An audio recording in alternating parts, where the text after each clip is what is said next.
Welcome, ladies and gentlemen, once again here to Virtual Racing Network.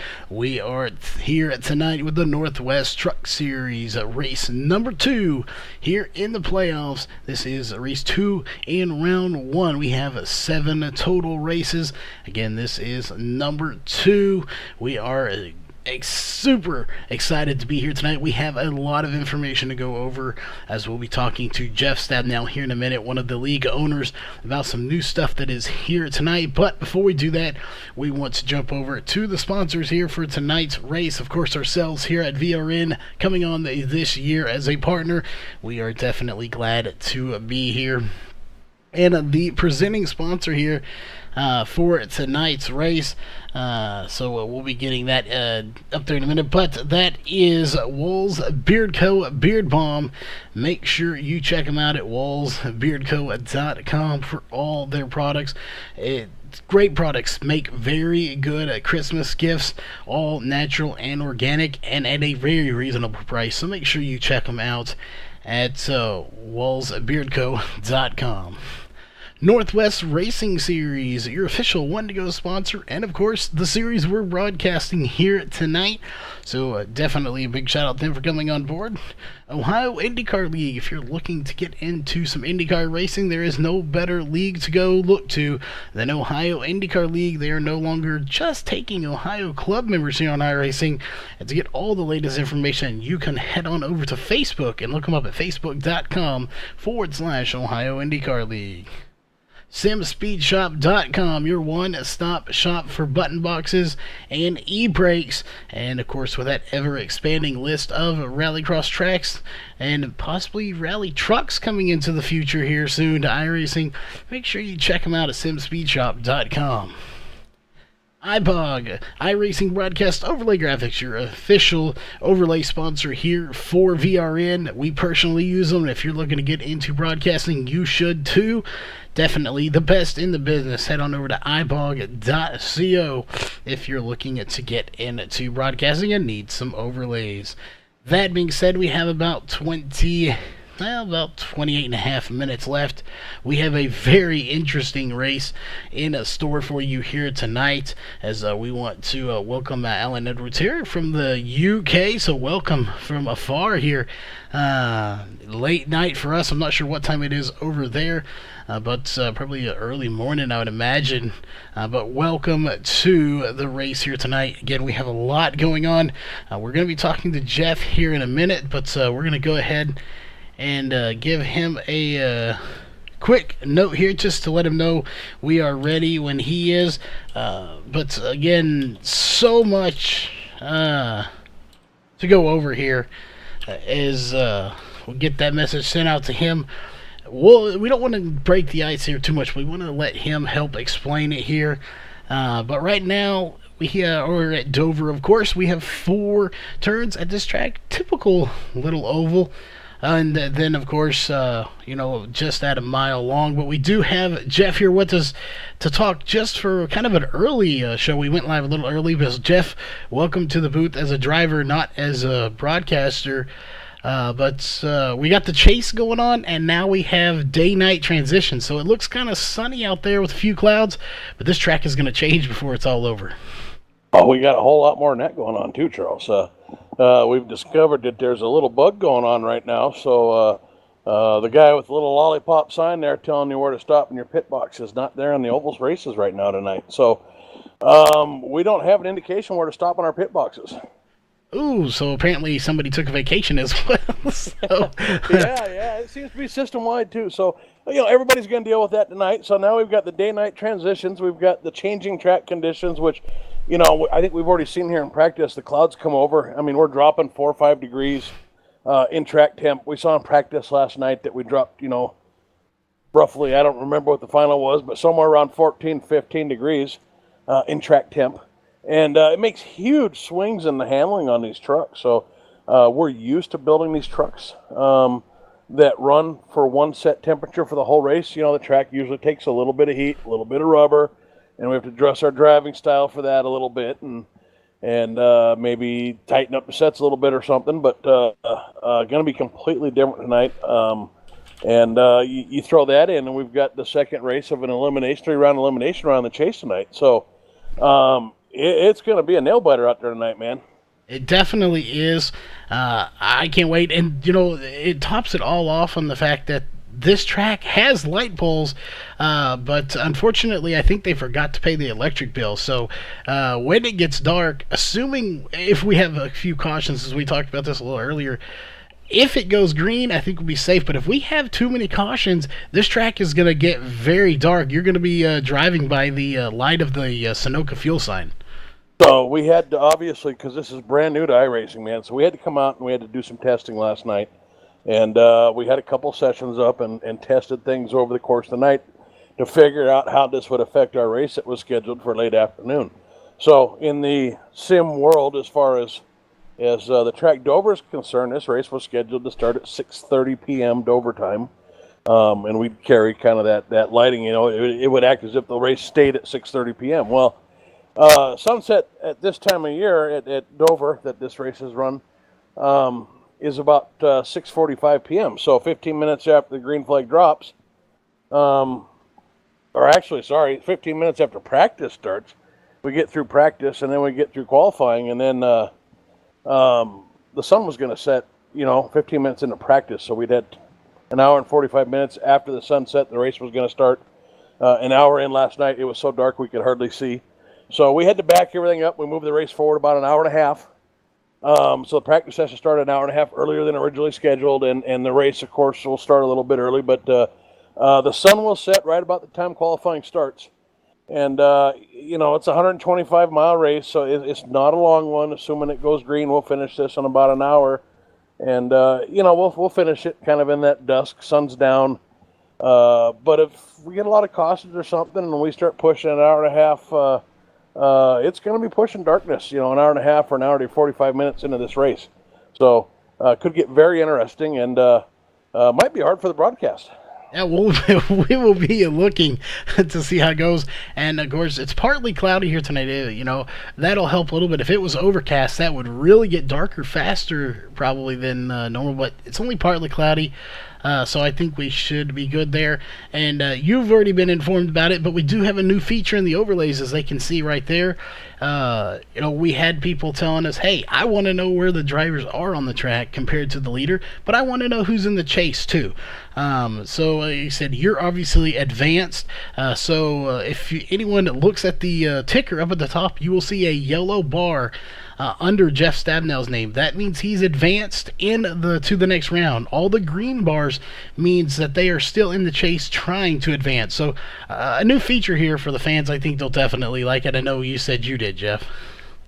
Yeah, I like it. We get a lot of people because it's pretty easy to get spread around the track, and it's hard for you to follow everybody all the time. So you try to find the interesting stories, or you run up with the guys up front, which is where the race is going to be decided most likely.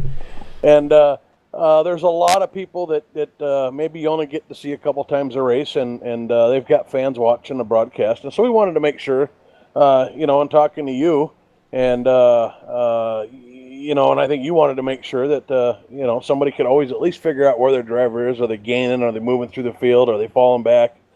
So I think it's a real cool feature. It definitely is. And speaking of cool feature, we just hit 83 degrees here for the track. That is the lowest we've been since we got here. We've been as high as 89 for the track temp, and it is actually the lowest it's been at 83 degrees. So this track is starting to drop temperature, and it's subtle. You may have to go back and watch it if you're watching here and take a little bit of a replay on the live stream, but you can actually see it get darker with these clouds as they're putting a huge shadow over the track, and it's really going to change things up throughout the night. Yeah, when those clouds come over, it takes a few minutes, but if those clouds hang out for 5 minutes or so, it really cools that track down. It makes a difference. I was out there running earlier when we had that cloud cover come over for about 10 minutes, and I had a very loose handling truck at the time, and boy, it just dug right up as soon as those clouds came over and ran pretty good until the clouds left again. And before we let you get up there to get some last-minute practice in, we want to get your thoughts, and I'm sure we'll talk to someone else here. We may talk to a couple of drivers to get their thoughts. I think I already know the answer to this, but we're going to ask you for the fans. how much does this change it up? It's obviously more realistic, like the real life, because as you mentioned earlier, coming in practice, you can't tune your car for the start of the race or the end of the race. You kind of have to find a happy medium, and it really is like real life. You could be really good at the beginning and fall off at the end, or vice versa. Well, yes, I got a decision to make. We got about 15 minutes till qualifying starts here, and I couldn't work on my qualify set until we started getting close to the temps. So, I've either got to go work on a qualify set for 15 minutes or see if I can't figure out this whole stopping in your pit box thing and work on some pit stops. So, yeah, I mean, your race set, the track temp, you said was 6 degrees different at the start of practice. That's completely different than now. That set drives different. You're probably on your fast lap 0.2 of a lap faster. And we'll probably drop another, 10 degrees or so before this race is over. Yeah, I think we may start seeing crews of 10 people coming here. You may need a full crew just to kind of get things done for you. Have a spotter and some crew people out there to change some stuff for you. As this is a game changer here on iRacing, to say the least. That's putting it very mildly. As it's really going to change the dynamic here. But so we got about 19 minutes left, so we know you got to get some practice in, so we're going to let you give all those sponsor shout-outs, and we'll let you go. All right, Charles. Obviously, big shout-out to Virtual Racing Network. Great partnership. I think we've announced on here a couple times, but we're signed up with you guys. We've agreed to work together all the way through 2020, so we're going to be long-time partners here, and the last year working with you has just been amazing. So big shout out to you there at VRN, Virtual Racing Network, and of course Walls Beard Co. We definitely couldn't do this without them. They've been supporting this series for years. They were the first sponsor on board when we started it. I know they're a supporter of VRN, so they support some other sim racing ventures. And man, if you ever want to just kind of give back to the sponsors, www.wallsbeardco.com. Find that bearded person in your life, or bushy eyebrowed person, or whatever, and it's a pretty inexpensive Christmas gift, and goes a long ways to help the guys or to support the guys that support us. So thanks to all that, Charles, and I'm excited for tonight. I think we're just going to put on. I don't know what to expect. I don't think anybody does. So I haven't felt this much excitement down there in the pits in a long time. So looking forward to tonight. Well, definitely looking forward to it, and I'm sure he's not the only one. We're going to talk to some other people. We'll be right back here in just about 30 seconds, so we're going to talk to another driver, go over the points and all of that, and we'll be right back.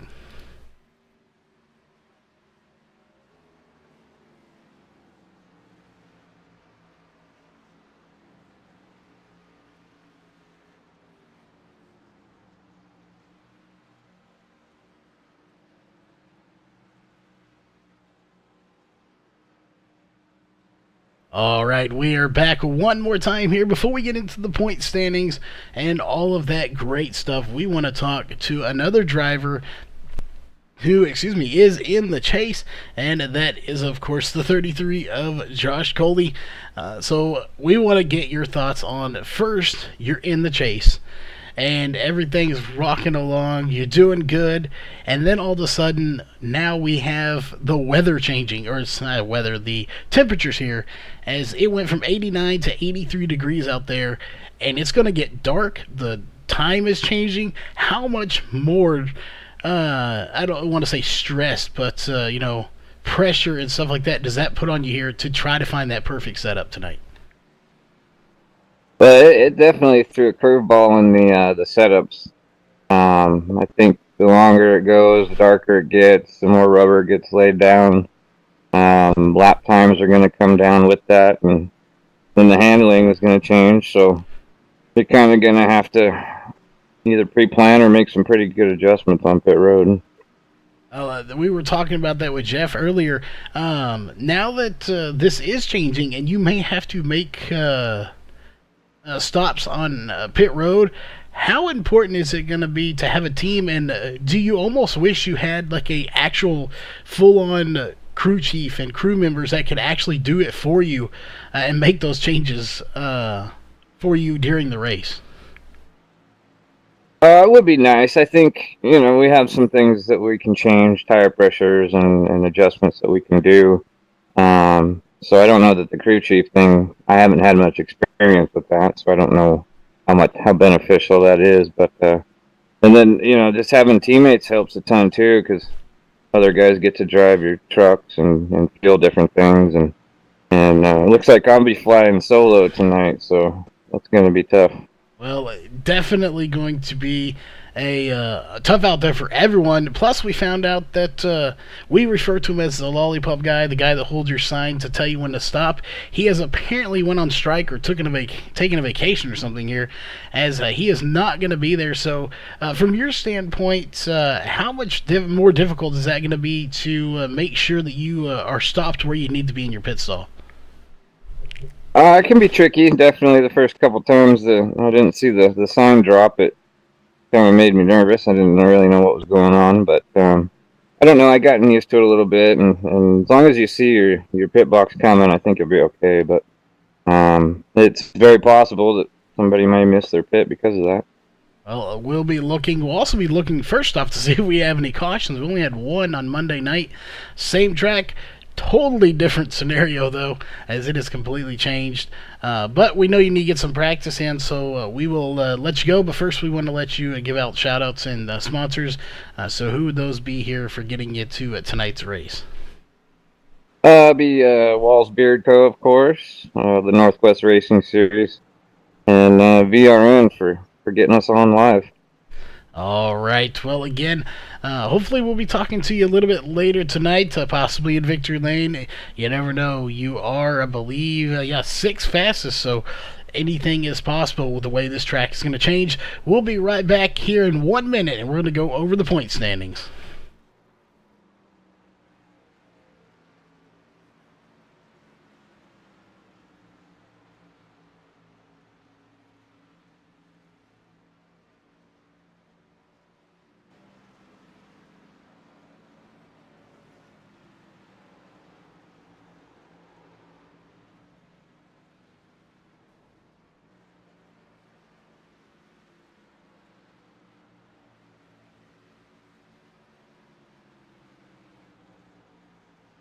All right, back just a few seconds early, but we want to go ahead and go through your point standings here tonight, as we are going to pull them up onto your screen.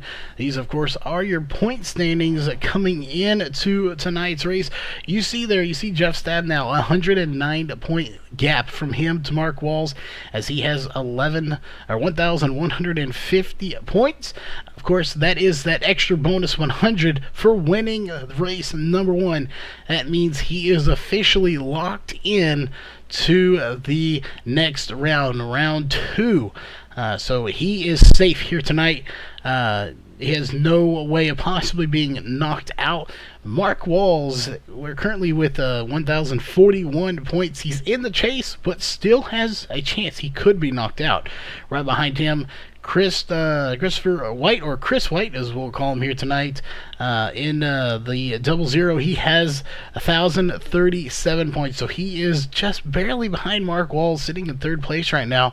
Josh Coley, of course, with 1,036 points, only 1 point behind Chris White, and Brian Barnes 1 point behind him with 1,035, and Brian Bennett 1,034, another just 1 point behind Brian Barnes. And then, of course, it even gets closer. You have Steve Silstad, who is in the chase, but unfortunately will not be racing for the remainder of this chase unless something changes, as a new work schedule has got in the way. So he is not going to be here tonight, so that will for sure knock him down to 8th place. That will give Sean Breisman a little bit breathing room, as he's bound at the bottom in 8th place with 1,031 points. So for sure he will pass him and drop Steve Silstad to 8th. So there is a 99% chance here that Steve Silstad will unfortunately be eliminated come next week for the 3rd race, unless he can come and race. But even then, he will need a miracle, as he will be several points behind, and he will have to dig his way out of a hole at that point. Going at 9th and 10th, of course, you have John Ottenbacher with 397 points, and Corey Walters with 370 points. They are obviously out of the chase. That's why there's such a big gap there. There is not a shot of them being able to catch up to them. That's why they're, again, eliminated from the chase. But we still see there could be some battles. If you go to 12th and 13th, Tom Green and Josh Cushman, and I don't see Josh Cushman here tonight. Tom Green is here, so Cushman not here. Tom Green is here, so of course that will definitely or would be a battle, but it's not going to be one here tonight. So Tom Green will get him. Ryan Mays is here, so we'll see. Maybe we'll see some shake up there. Ray Fournier is here with 311 points, back in 14th. So we'll see. I don't think we'll see too close of a battle. We may see one there between Gary Nichols and Ray Fournier. They are fairly close in points. We have 20 drivers, so it is a possibility we could see something there. Andy Vogt no longer, he's not no longer. He's just not racing here at the moment. I believe Frank Harris is no longer with us. William Fletcher is here tonight. I thought I saw him anyway. I don't see him here at the moment, but I thought he was with us, but doesn't look like he is. Brett Johnson, we know he is here tonight, so we'll be watching him. And James Thurston not racing with us here at the moment. So a lot of drivers in here that are missing in action, not here at the moment. So stuff will be shaking up tonight in the point standings. Of course, your top 8 won't be going too far. We know Steve Silstad will be dropping down to 8th place, not being able to race here with us tonight. But we do have David Applegate back. That's awesome to see him back. He just got finished up with school, so he's able to race again. Mona Lehman here. I haven't seen him in quite some time, but he is here racing. Gerald Heffley, I don't think we've seen him in quite some time either. He may have been here a few races, but not every one of them. So good to see him back as well. So we got a lot of people. Matt Henry coming back. So good to see him back with us as we'll go ahead and get rid of your point standings off the screen. We currently have 8.5 minutes left to go. So for a minute or two, we're actually going to let you see what it's like to be behind the wheel of one of these things. So we're going to go on board here with our drivers and just let you see what it's like to be behind the wheel. And we'll be back here in just a few moments.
All right, we are back, ladies and gentlemen. Just under 6 minutes left to go. We do have some time here, so we're going to see if we can't talk to one more driver real fast. As we'll see, it looks like second fastest here is Chris White. We've already talked to Jeff Stab. Now, he's already locked in anyway. So let's see if we can't get Chris White in here for a quick interview.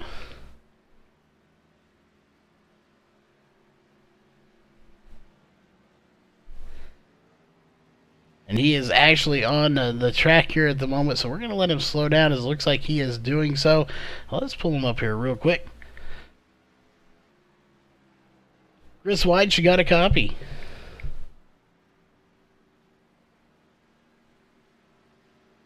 Oh, we got you mic lighting up, but we don't have anything coming through there. Got me now? Oh, there we go. Now we got you. Oh, we wanted to talk to one more driver here, so we got about 5 minutes till qualifying, or a little under 5. Obviously, Jeff is he's fastest here in practice so far, but you're right under him by .02. He's already in. You are trying to get in, so we want to quickly get your thoughts on, first off, how good is the truck here tonight? How's it handling? And is this day-to-night transition going to change things for you here? Charles, we're kind of going into the unexpected here tonight with all those changes that iRacing just came out with. It's gonna throw a curveball for sure. Where none of us are used to the changing effects of the track as far as day to night, so to speak. So tonight's going to be a kind of a learning lesson, and you're probably going to see some issues. You can probably see some drivers struggle. We'll see if we get cautions and see if we can keep up with the trucks as the track changes. The temperatures go down. Playing around with the tire grip, the track's going to get real slick. So there's going to be a lot of things to look at tonight. Yeah, there definitely is. As we talked about it earlier, this track, we got up to 89 degrees. It's actually down to 83 now with the cloud cover here. And the cloud cover is kind of maybe simulating a little bit of what it's going to be here tonight, but it is going to get dark. Sunset obviously will be happening right about the time we start the race. So it's going to get cooler here, and it's going to get dark, of course. So we don't have any light. So if we have too many cautions, it could get very treacherous out there. So in the event we do have 3, 4, 5 cautions, have you had any practice out there without these lights on to try to get around this track and possibly getting into your pit road without those lights? To be honest, I haven't really had much track time. I did jump in here last night to try to get a feel for what the update brought us, and a little bit here tonight.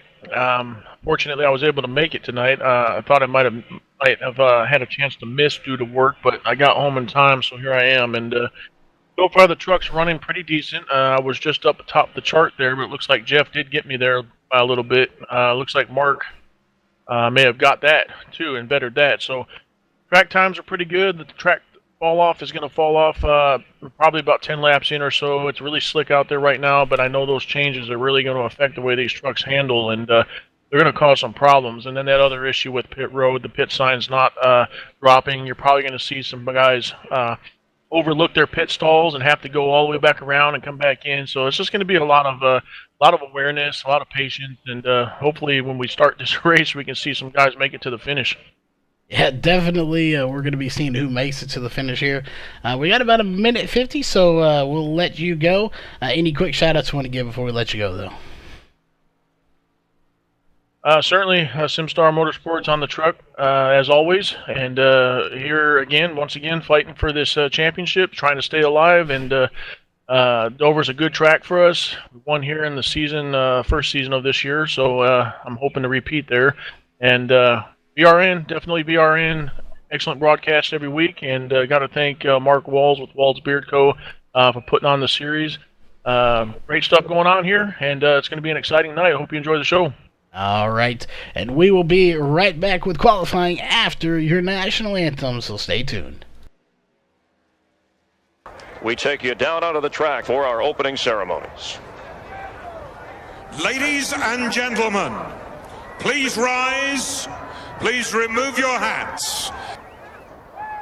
Oh, say, can you you see by the dawn's early light what so proudly we hailed at the twilight's last gleaming, whose broad stripes and bright stars through the perilous flight o'er the ramparts we watched were so gallantly streaming, and the rocket's red glare, the bombs bursting in air, gave proof through the night that our flag was still there.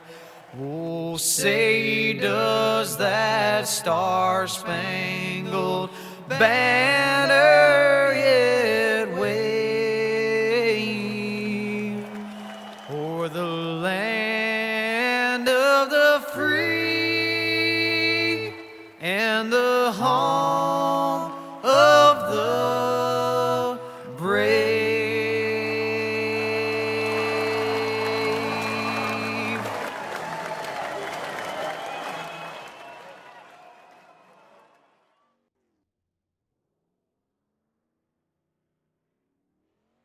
All right, we are back, ladies and gentlemen. It looks like Josh Coley is going to be the first one out on the track, so we're going to drop down, and we will go ahead and put your running orders. What we didn't go to him? There we go. We will get your qualifying order, not your running order, up, as well as your driver bar here, as we have some new animations for it as well. Josh Coley in the number 33 out on the track. Dana Rogers in the 07 also out on the track right now. So we have several drivers that have already come out. And it looks like we have Mark Walls and Chris White coming out onto the track as well in the number 48 machine. And the 00 machine, and Doug Hunt out on the track in the number 49 machine as well. So a lot of drivers out. Nobody has officially put in a time, but Josh Coley is going to be the first to do it with a 22.602 as he will go to the top of the charts. Who will top him here? Will anybody top him? As the times are starting to come in, we'll let you know as soon as they officially do come in. As it's going to be Doug Hunt to second with a 23.752. Dana Rogers to third with a 24.010. And Mark Wall's going to take it to the top of the charts in that number 48 machine with a 22.324. Times are now starting to come in as it looks like Mark Wall's going to go to pit road. So we'll head over to Jeff Stab now in that number 24 machine, who is out on the track. What kind of time will he put in? We'll find out. But Chris White just put in a blistering time, 22.402. To put himself in second place by .078. As there it is, Jeff Stab now to second with a 22.336.012 behind his teammate Mark Walls. Jason Hunt to fifth with a 22.660 and a family member. I can't remember if that's a brother or dad, but either way, family member with a 23.119 is Doug Hunt. In seventh place, as times are starting to swap place here, or positions are. Sixth place now belongs to John Ottenbach from the 89 with a 22.955. We'll see who's going to be next. Sean Breitzman is the lone driver out on the track that has not put in a single lap, but he is out on the track here at the moment. So we'll see what kind of times he does put in, as his first timed lap is underway. Right now they have 2 laps to get around this. Of course, 2 miles is all it is, as lap number 1 will come in this time. What will it be? Will he top his teammate Mark Walls here at the top of the charts? And they're coming up to the line, and looks like he is going to shut it down before he gets to the line. So that lap will not be counting, as he's going to sit there at the end of pit road. Ryan Maines in that number 13 machine, though, is coming out. We'll see if he can top the charts here. They have 6.5 minutes still to go. Sean Breitzman is coming back out onto the track now. So he can definitely put in some times. We'll see. It's going to be in this order. We're going to see Ryan Maines put in a time, followed by Sean Brightsman, and then it'll be Tom Green, who's out on the track as well.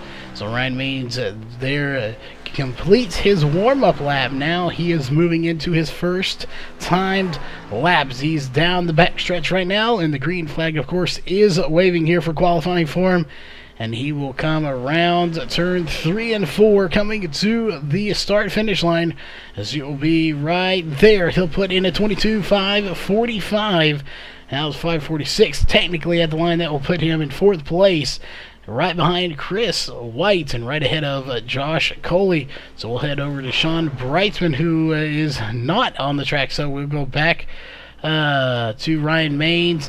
We'll head on over to Tom Green in the 77 machine. He should be putting in his first time lap right here as you see him coming up to the line, and it will be a 23.049 to put himself in 8th place, just behind John Ottenbacher. Ryan Maines still out on the track, and he has not topped his time, and his 2 laps are done as Matt Henry's out on the track now, and looks like he is completing his warm-up lap this time right there. So would have been his warm-up lap. So we have 1 lap away to see what kind of times he will put in here for tonight in qualifying.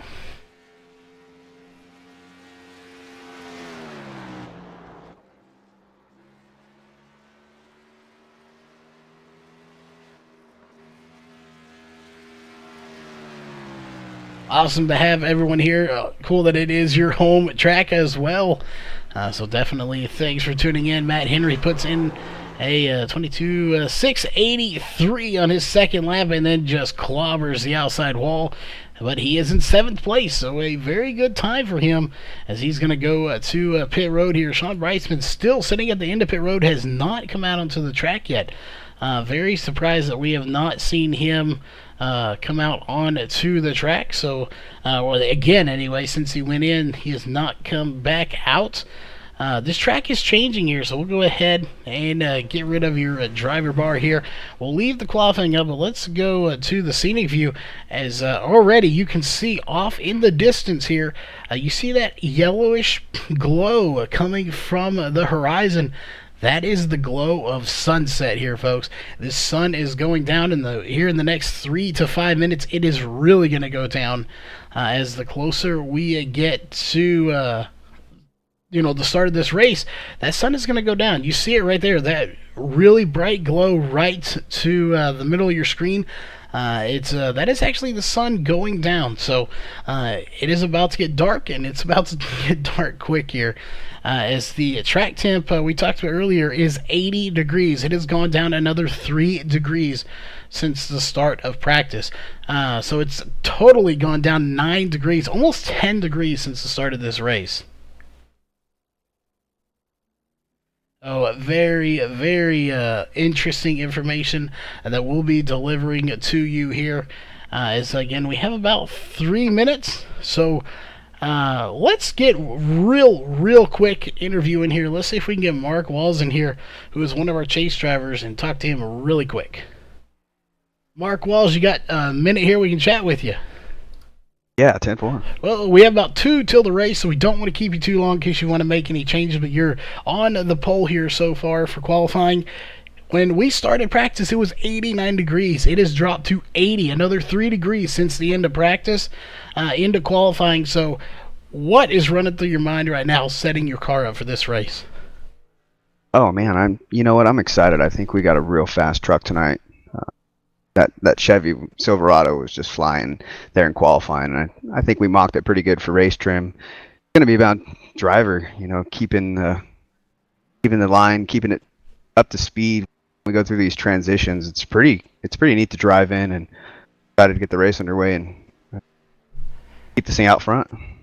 Well, definitely it's going to be interesting here, so we'll see that track temp drop. And you have to really set it up for the beginning of this race or the end, so it's going to make it interesting. And we talked earlier about pit stops. This will be our last question before we let you go. If this race goes and we have 3, 4, 5 cautions and it gets really dark here, how is that going to affect getting on pit road in stopping without that guy holding that little sign out for you? Oh, that's going to be a challenge all night long. I tried a couple times and hit it overshot. It's going to be tough no matter what. I think the best scenario for us is to keep the race green. That way you can kind of split your pit stop and try to hit your box with nobody around you. I think under yellow, it's going to be tough. It definitely will, and we'll note here just dropped to 79 degrees, 10 degrees less, but we'll got less than a minute, so we'll let you get your quick shout-outs, and then we'll get you back to your race channel. Yeah, I got to thank Walls Beard Co. and Virtual Racing Network for being a part of this whole series and race, and go out and have a good one. All right. Again, that was the 48 of Mark Walls. We got him back to his race channel as quickly as possible. 30 seconds left on the clock as it is about time to go racing. Mark Walls will be your pole sitter with his teammate Jeff Stabnow on his outside. But we'll go through your official Walls Beard Co. starting grid here in 20 seconds.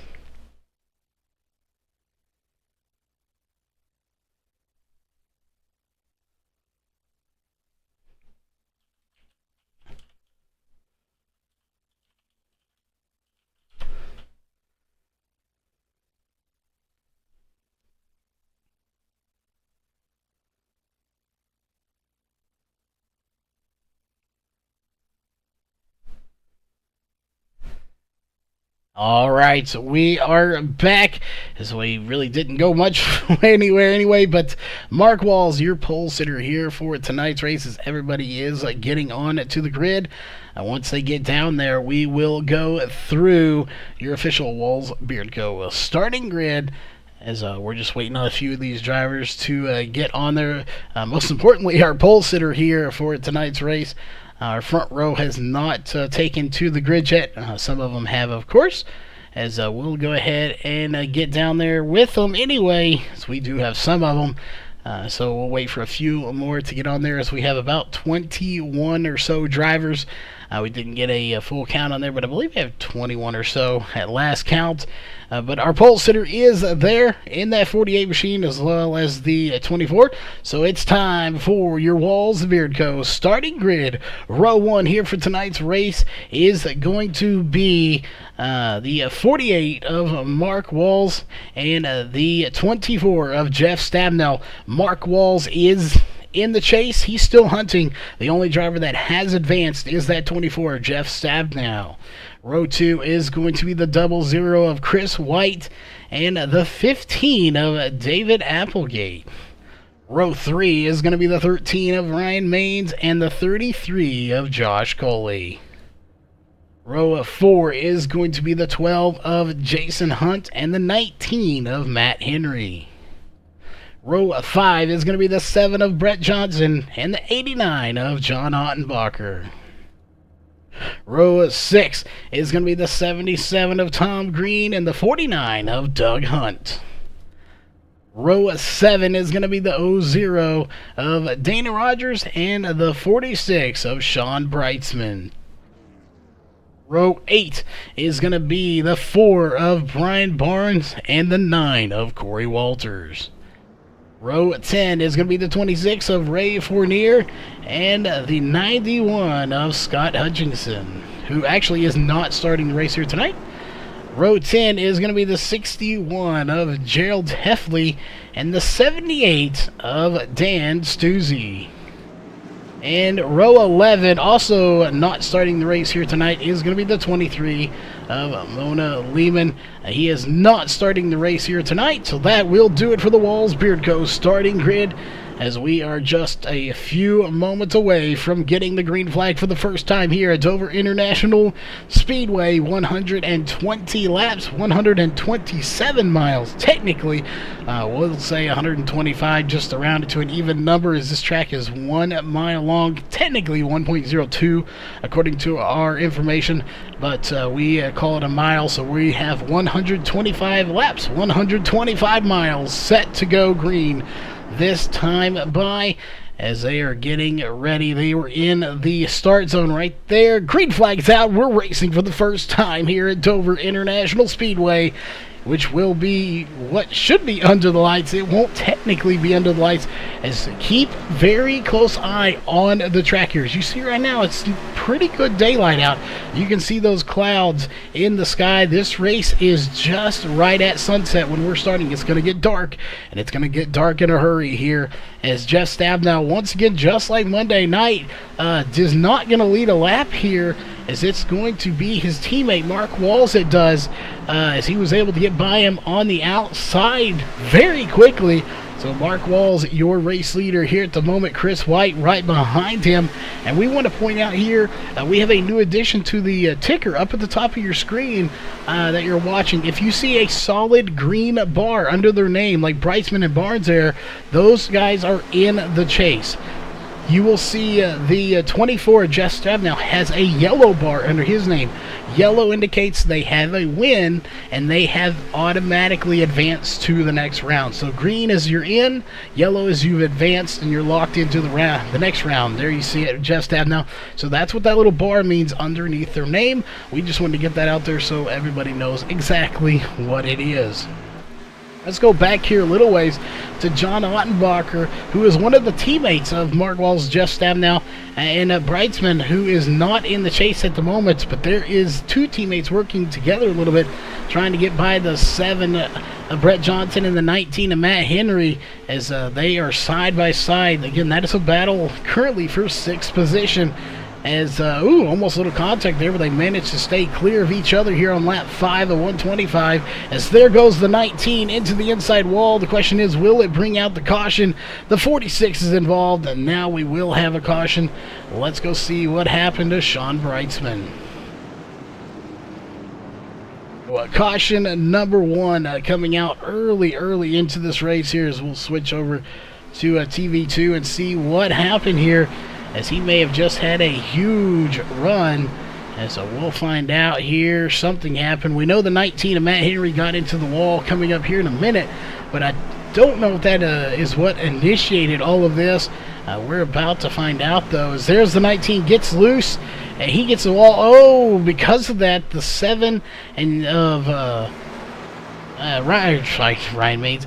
The 7 of Brett Johnson gets into the 89. Those two collect the 46 of Sean Brightsman. So John Ottenbacher getting involved in it as well. So a 4-car pileup when it's all said and done. And it looks like everybody is coming down pit road. No surprise there. This track will eat tires up. As you can see here, from the start of practice, even now only 6 laps into the race, it's not dark, but this track is darker than it was. And if we continue at the rate we're going, it is going to get very dark here for these drivers here. So we're going to switch to a different camera here, as you can see everybody coming down pit road. And it looks like David Applegate, I believe that is, in the 15, had to pull forward just a little bit. That is a product of not having what they refer to as a lollipop guy here tonight. It can pose a problem. You get out there on your pit road and you don't have somebody telling you where to stop with a sign. It can very, very be detrimental to your race. So they've got to be on the top of their game here tonight, as Gerald Heffley did not come down pit road on this stop. Jeff Stabnow made it out first. We'll see if he can have a better start than he did on the first one, as that was able to let the 48 by. I don't necessarily think he had a bad start, but that 48 is just a very, very fast driver. As we will get down here to see, there is your current race leader here. That, of course, is the 61 of Gerald Heffley. We'll see, can he get by? We'll go back here. There's Jeff Stabnow, as he is going to be starting on the outside if the 61 of Gerald Heffley does not come down pit road. And as of right now, it does not look like he is going to. He is going to stay out. Lights are off on the pace car. We're going racing this time by.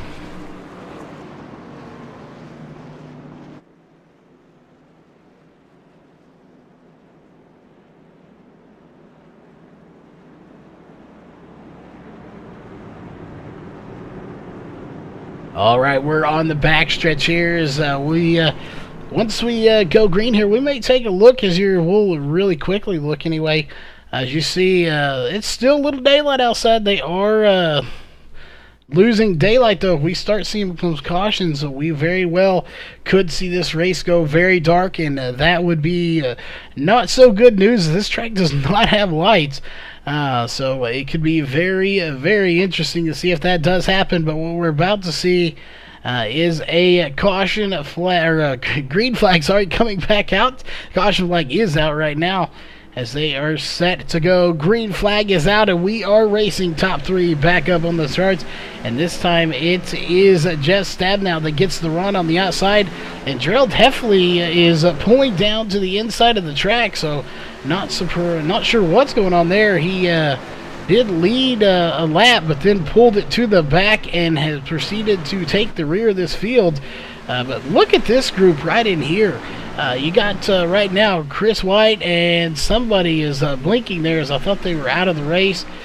Gerald Heffley is the only one that didn't pit stop there, so I'm not sure who that was blinking. It might have been him, but it was not, I do not believe. But Brian Barnes, David Applegate, Ryan Maines, all these guys bunched right here in a group together. And no surprise there, is we're going to go back to the very front here. Mark Walls running down his teammate for first place of Jeff Stabnow. Stabnow has now led 3 laps. Mark Walls has led 6, and he'll make it 4 when he gets to the line next time by, assuming he's in the lead when they get there, as he is going to put everything on the line. Stabnow, again, already has a win. He's locked in to the chase round 2, so obviously he's not just going to give the win to the 48. They've already made that very clear. That will not happen. They are not going to have a pecking order here, so he's going to have to fight to get by him. But right now he's doing just that, as he's right on his back bumper. And again, this is 2 chase drivers. Right behind them, another chase driver that's battling here. So we have a lot of chase drivers here. Brian Barnes currently sitting in 5th, one of our chase drivers. So a lot on the line here for chase drivers, as there goes the 48 to the inside. Mark Walls has the lead, but can he hang on to it at the line? He does. He clears his teammate, the 24, Jeff Stabnow. Mark Walls will lead his 7th lap here at Dover on lap 14, as he does regain the lead once again. Let's go back a little bit here to one of our chase drivers, Josh Coley, who is currently sitting in 10th place, started 6th, and of course after that his highest has been 10th place. Again, that is it's kind of misleading, but his he started 6th, but his highest has been 10th since the green flag. So that is why that is a little misleading, but that's what that means. Since the green flag, that was his highest position. Sean Brightsman, who was involved in that first caution, currently in 14th place right now, is on the lead lap. Matt Henry, the only one that is a lap down. He's highest 9th, started 14th. His lowest is 18th, so he's currently right back where he started here in tonight's race. So he's got his work cut out for him if he wants to fight his way back to the front. And speaking of the front here, Mark Walls is, I wouldn't say safe up front. He's definitely not. He is right there. Jeff Stabnow is trying to get by him, so I wouldn't say safe, but he's definitely pulling away, getting a bit of a lead here early in this race. We're only in lap 17. The question is, will we see another caution here tonight that could extend this race out?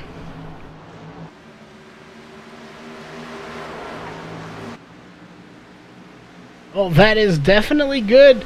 So maybe all the pixelation is in my head. I don't know. I could be a bit crazy. We don't know. But regardless of that, thanks for letting us know here. As maybe it could be my monitors. I don't know. We'll look into addressing that maybe. That I could be having a monitor issue. But we'll definitely be looking into that issue. So Mark Walls out front. Chris White sitting in 3rd. Jeff Stabnow in 2nd. As we got some battling going on here. There goes the 33 of Josh Coley. He's going to get by the 9 of Corey Walters, as he will take 7th place. So Coley on the move after a stop here. And as far as fuel window, Our guess here, anyway, at this is going to be somewhere around 75, 80 laps. I know we heard earlier Jeff Stabnow had run around 40 laps and only used a half a tank of fuel. So our guess is somewhere 75 to 80-ish laps.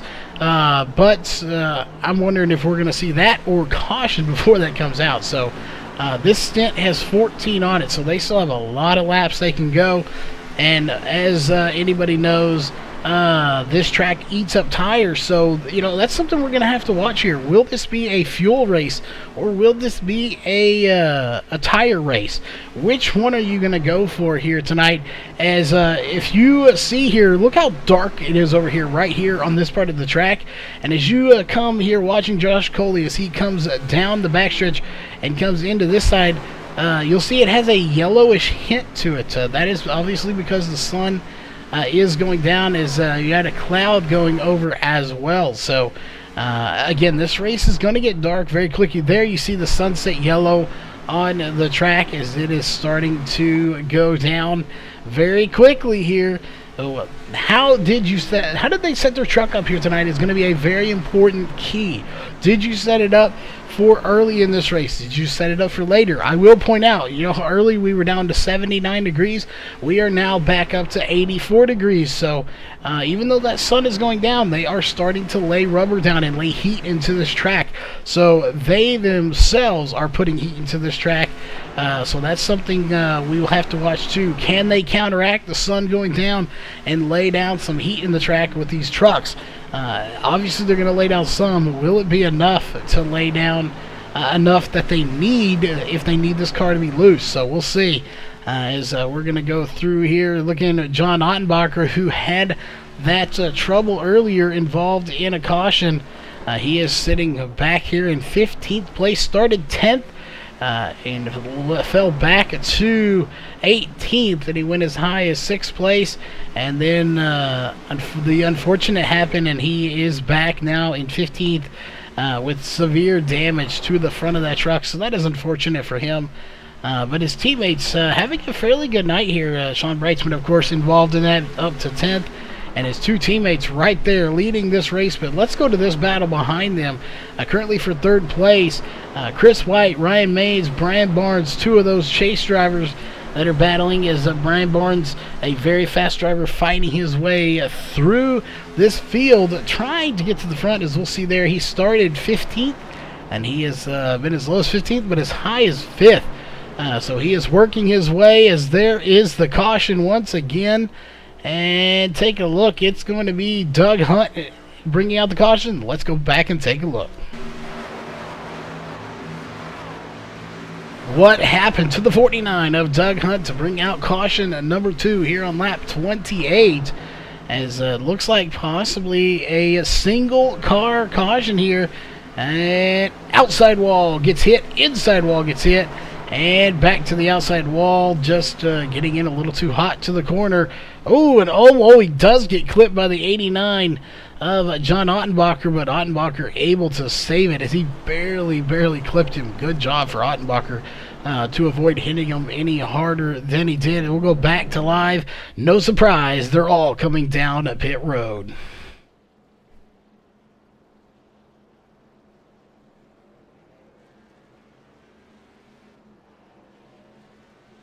Yeah, definitely. I think these trucks are going to need some lights, as this track does have light poles, but apparently they did not pay the electric bill, because they will not be coming on here tonight, as everybody's coming down pit road. Again, everybody's facing the same problem here tonight, that they do not have the Lollipop Man. As you would see him standing right here, he is not there. As you can see, Maverick written on his helmet there for Mark Walls. Apparently somebody watches way too much Top Gun, as he has Maverick's helmet there. But awesome to see that there. As you know what, why not let's pull Jeff Stabnow in here. We'll make sure he's not going back down pit road real fast, as he is your race leader here. So let's talk to him now that this race is going, since we've talked to him earlier. as this track is cooling down very quickly. So give us just a minute. We'll get him down here and take a quick word with him. Jeff Stabnow, you got a copy? Gotcha. Well, we're going to talk to you real fast here now that we're in the race, and you're out front, so we know you're not going down pit road. But there in that little run, this track got up to 84 degrees, and in the minute and a half we've been under caution, it has already dropped to 81. Very quickly, just like that, with the sun setting. So now that you're actually in the race, what is this like? I know you were already excited, but what's it like now? Well, you know, we didn't really run that long. Definitely felt the set starting to tighten up there a little bit. Thought about loosening it up, but, you know, the sun was out when I pulled in the pit, so I figured I'd wait a little bit. And now we got it in shadows. You can see that it's cooling down, so pretty sure I'm wishing I would have loosened it up there a touch. Well, the sun is definitely going down, and there's a lot of clouds over the sky now. So this track is dramatically changing. As just in the minute 30 seconds we've been talking, it's dropped another degree. So it's definitely, we're loving this new feature here. But we just want to get your thoughts on it kind of early in this race, not really mid-race, but earlier in the race. So we've got those, and of course we'll give you that extra shot here to give those shout-outs. Yeah, absolutely. You know, like we said during that pre-race interview, big shout out to you there at Virtual Racing Network, Walls Beard Co. Just shout out to all the guys here in this series, the guys that run it, the guys that race in it. What a fantastic group of friends to be able to run with every week. And, man, we just have a blast out here. Well, definitely, we're good. And while we send you back up there, give our shout out to Mark for the Maverick helmet, as we were taking a gander at that. And we'll let you get back up there. All right.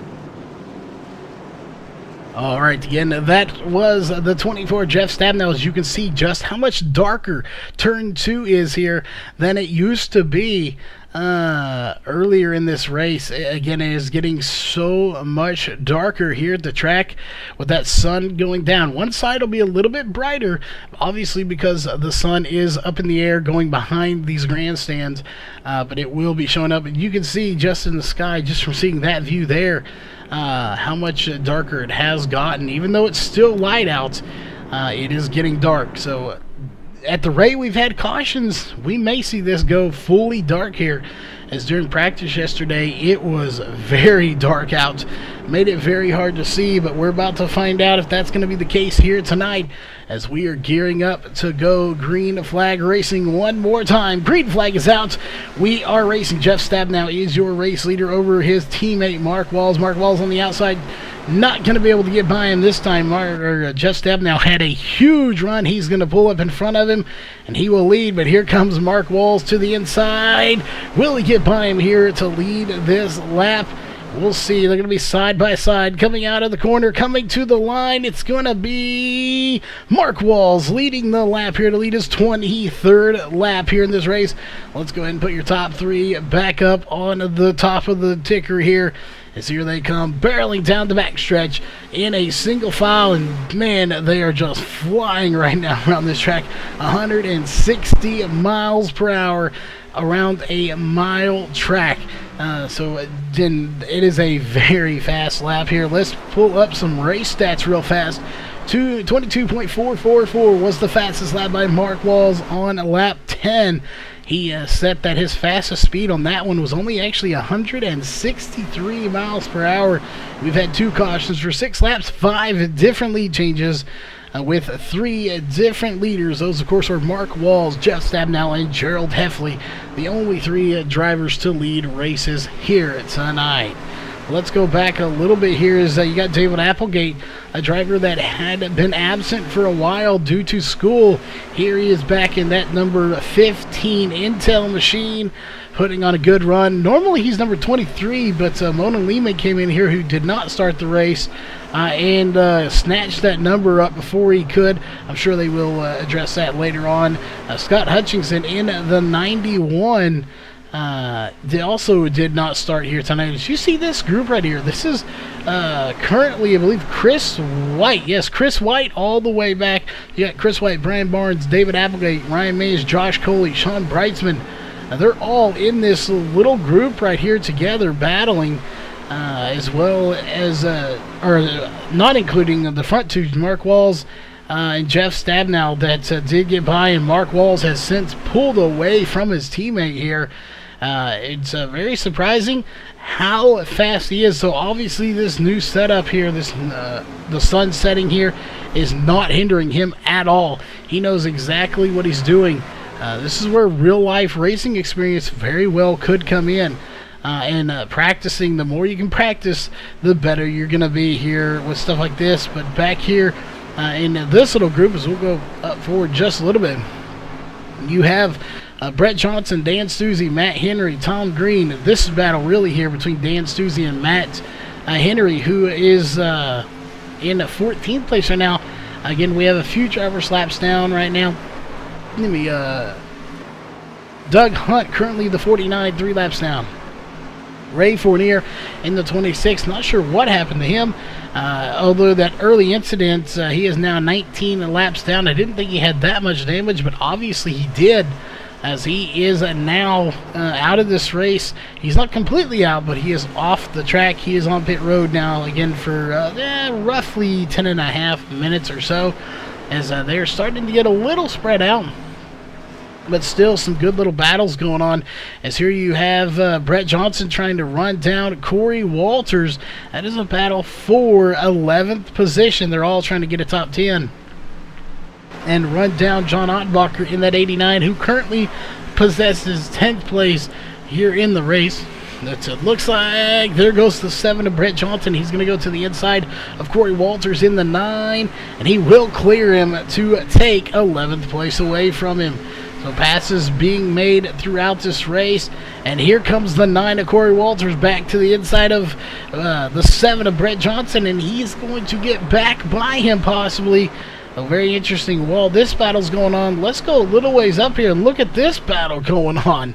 Again, this is currently 5th, 6th, 7th, and 8th that are battling. It's the 46 of Sean Brightsman going to the inside of the 15 of David Applegate. Will he get him here at the line when they come by? Again, they're on the backstretch right now, so we'll see as they go from shadow to sunset right there, and then back to shadow again with a little bit of light, as Sean Brightsman will get by David Applegate to take the position of 7th place.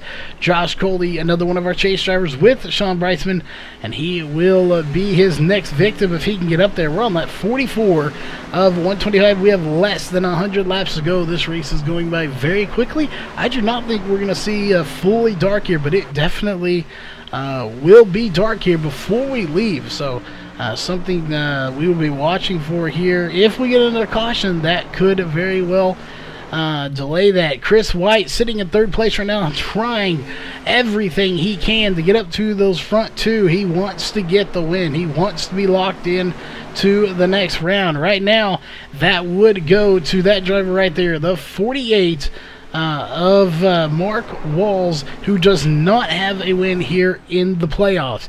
If he could get a win here tonight, that would lock him in with his teammate, the 24. As we said earlier, as we go to the 24 here, that 24 machine of Jeff Stabnow, it's not that he is letting him lead. He can't get by him. If he could, he would.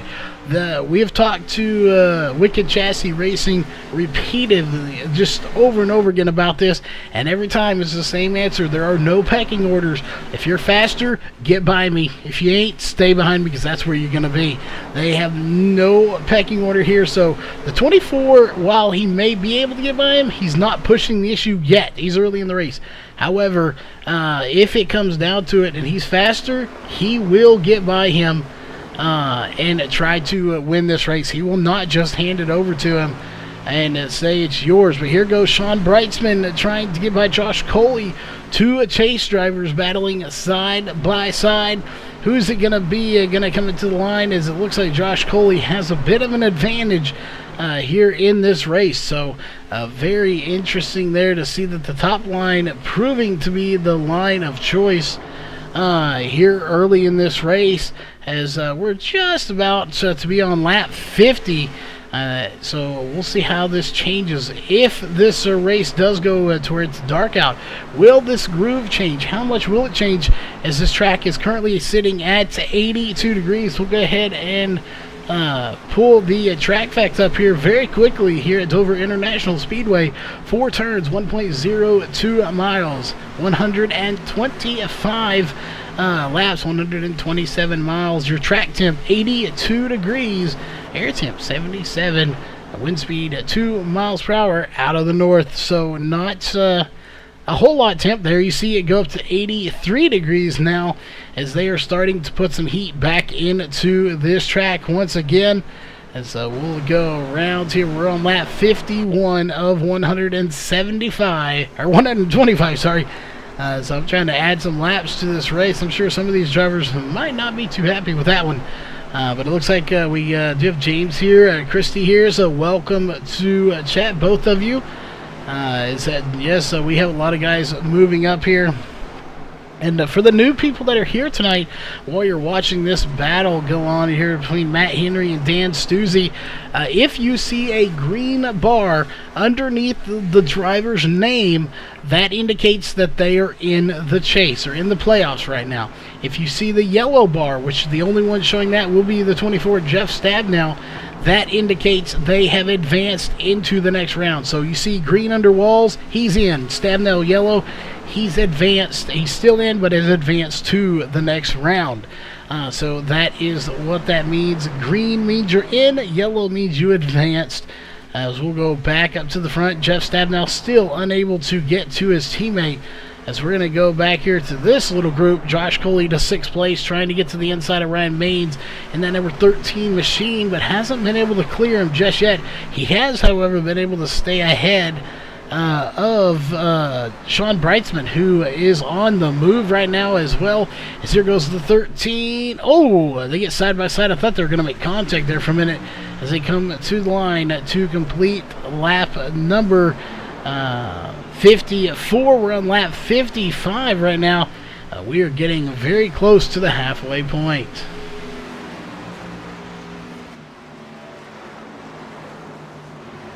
Definitely, I would agree with that, as this track is getting cooler and cooler. They're starting to pick up gravity, and it's actually, surprisingly enough, the track is actually picking up temperature. It was 80, it's up to 83. However, this time into the last run, we were up to 84 and 85 degrees. So even though it has gone up in temperature here for the track, know that the sun is going down, it's not going up as much and as fast. So a lot of things are playing factors here into this race, as that track temp is not getting over 83 degrees right now, which does mean when the sun officially sets here, when we get if we get another caution, if it only gets up to 83, it's probably going to drop somewhere down to 79, 78. And then if it only gets up to 82, 81, it's going to drop even further during the night. So the more cautions we have, the more this temperature is going to drop here for tonight's race, and it's going to take them longer to build it back up. So it's definitely something they're going to have to plan around in your strategies. The sun goes down. Let's take a look. There is John Ottenbacher getting by David Applegate in the 15. That's a very good battle going on for 9th place here at the moment, battling to determine who's in 9th and who's in 10th.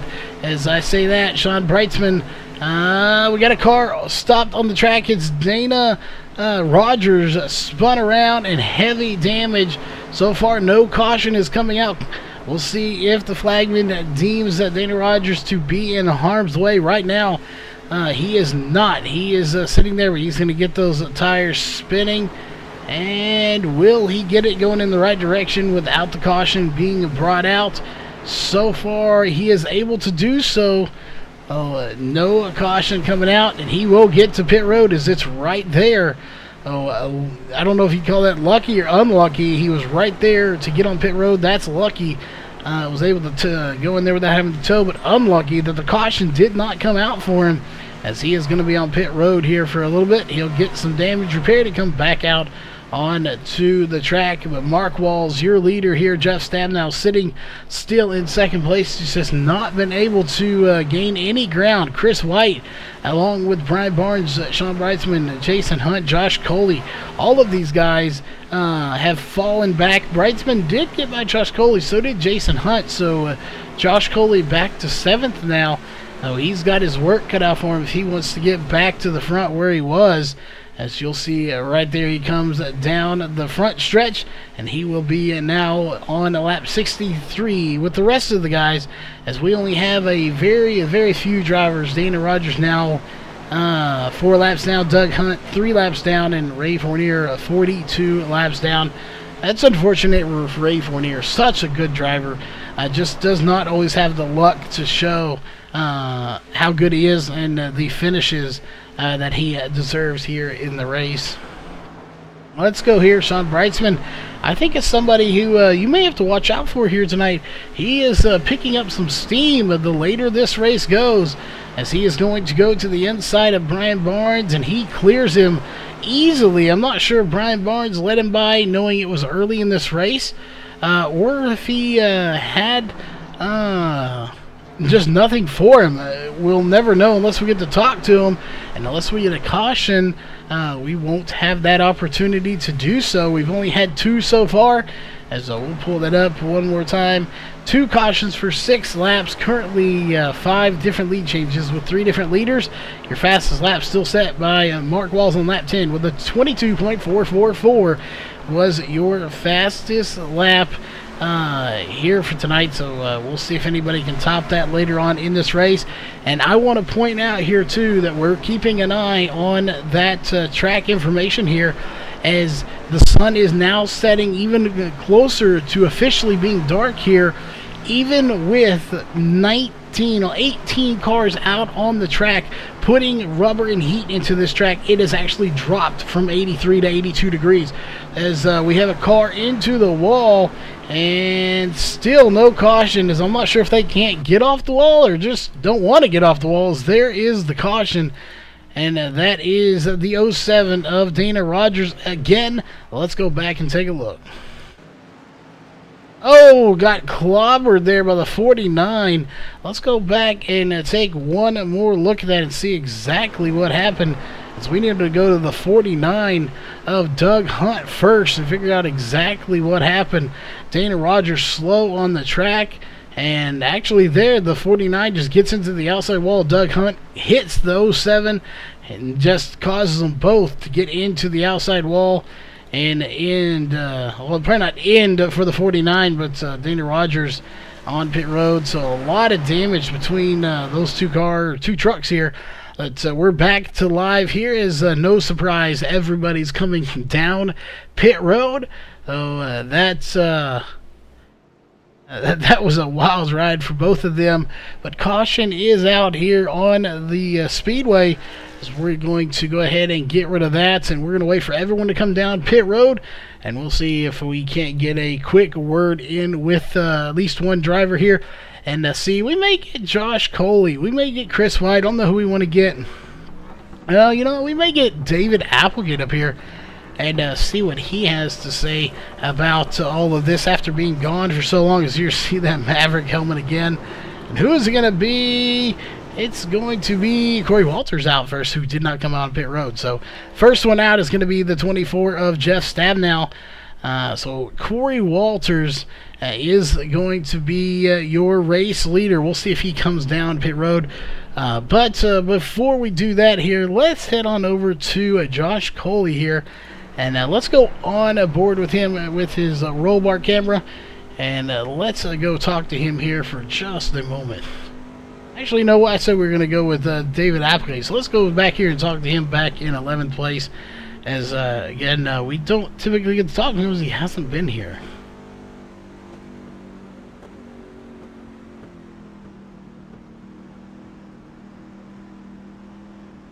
David Applegate, you got a copy? Hello, yes I do. Well, we got you here quickly on the radio to chat with you. Obviously, you're not in the chase, but we wanted to talk to you here as you've been away for quite some time with school. You're back racing again, and you come back and bam, iRacing throws this new time of day-night transition in here. So how much practice have you been able to get since this came out on Tuesday morning?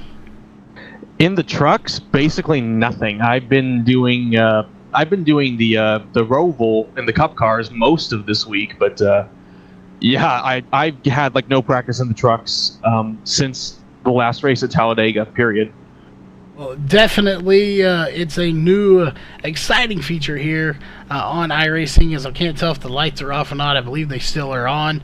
But overall, what do you think about it? And has it changed the whole dynamic here of the racing?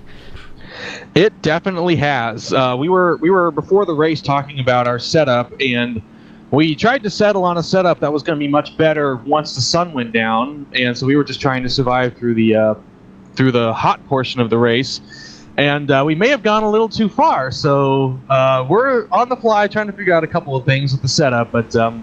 Yeah, there was definitely a point as soon as the sun went down where everything just got a lot different, and what was loose all of a sudden became tight. Well, definitely it's going to play factors. We can already see it getting darker here from inside your truck. But lights are off, so we're going to get some quick shout-outs out of you, and then we'll get you back down to Race Channel. Yes, thank you, Intel. Thank you, Answers from Genesis. Thank you to MaxSpeed, your broadcast company, and I've completely forgotten the name because I'm trying not to rev the engine here.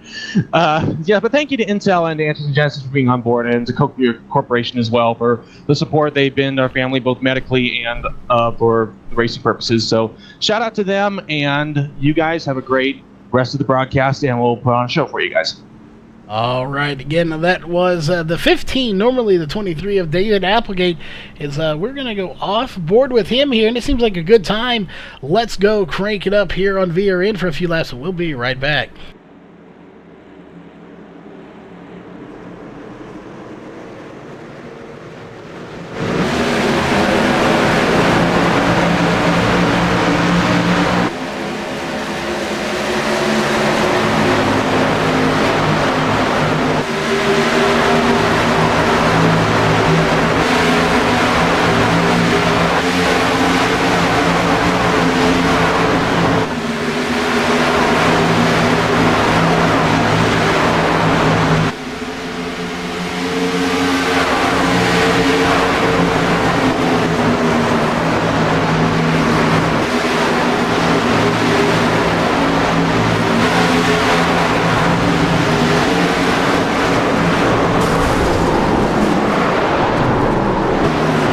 We are back really quick here as a caution is out, so let's get the crank it up off, and we will go see what happened here as we'll get to a different camera, and we see a lot of cars smoking here.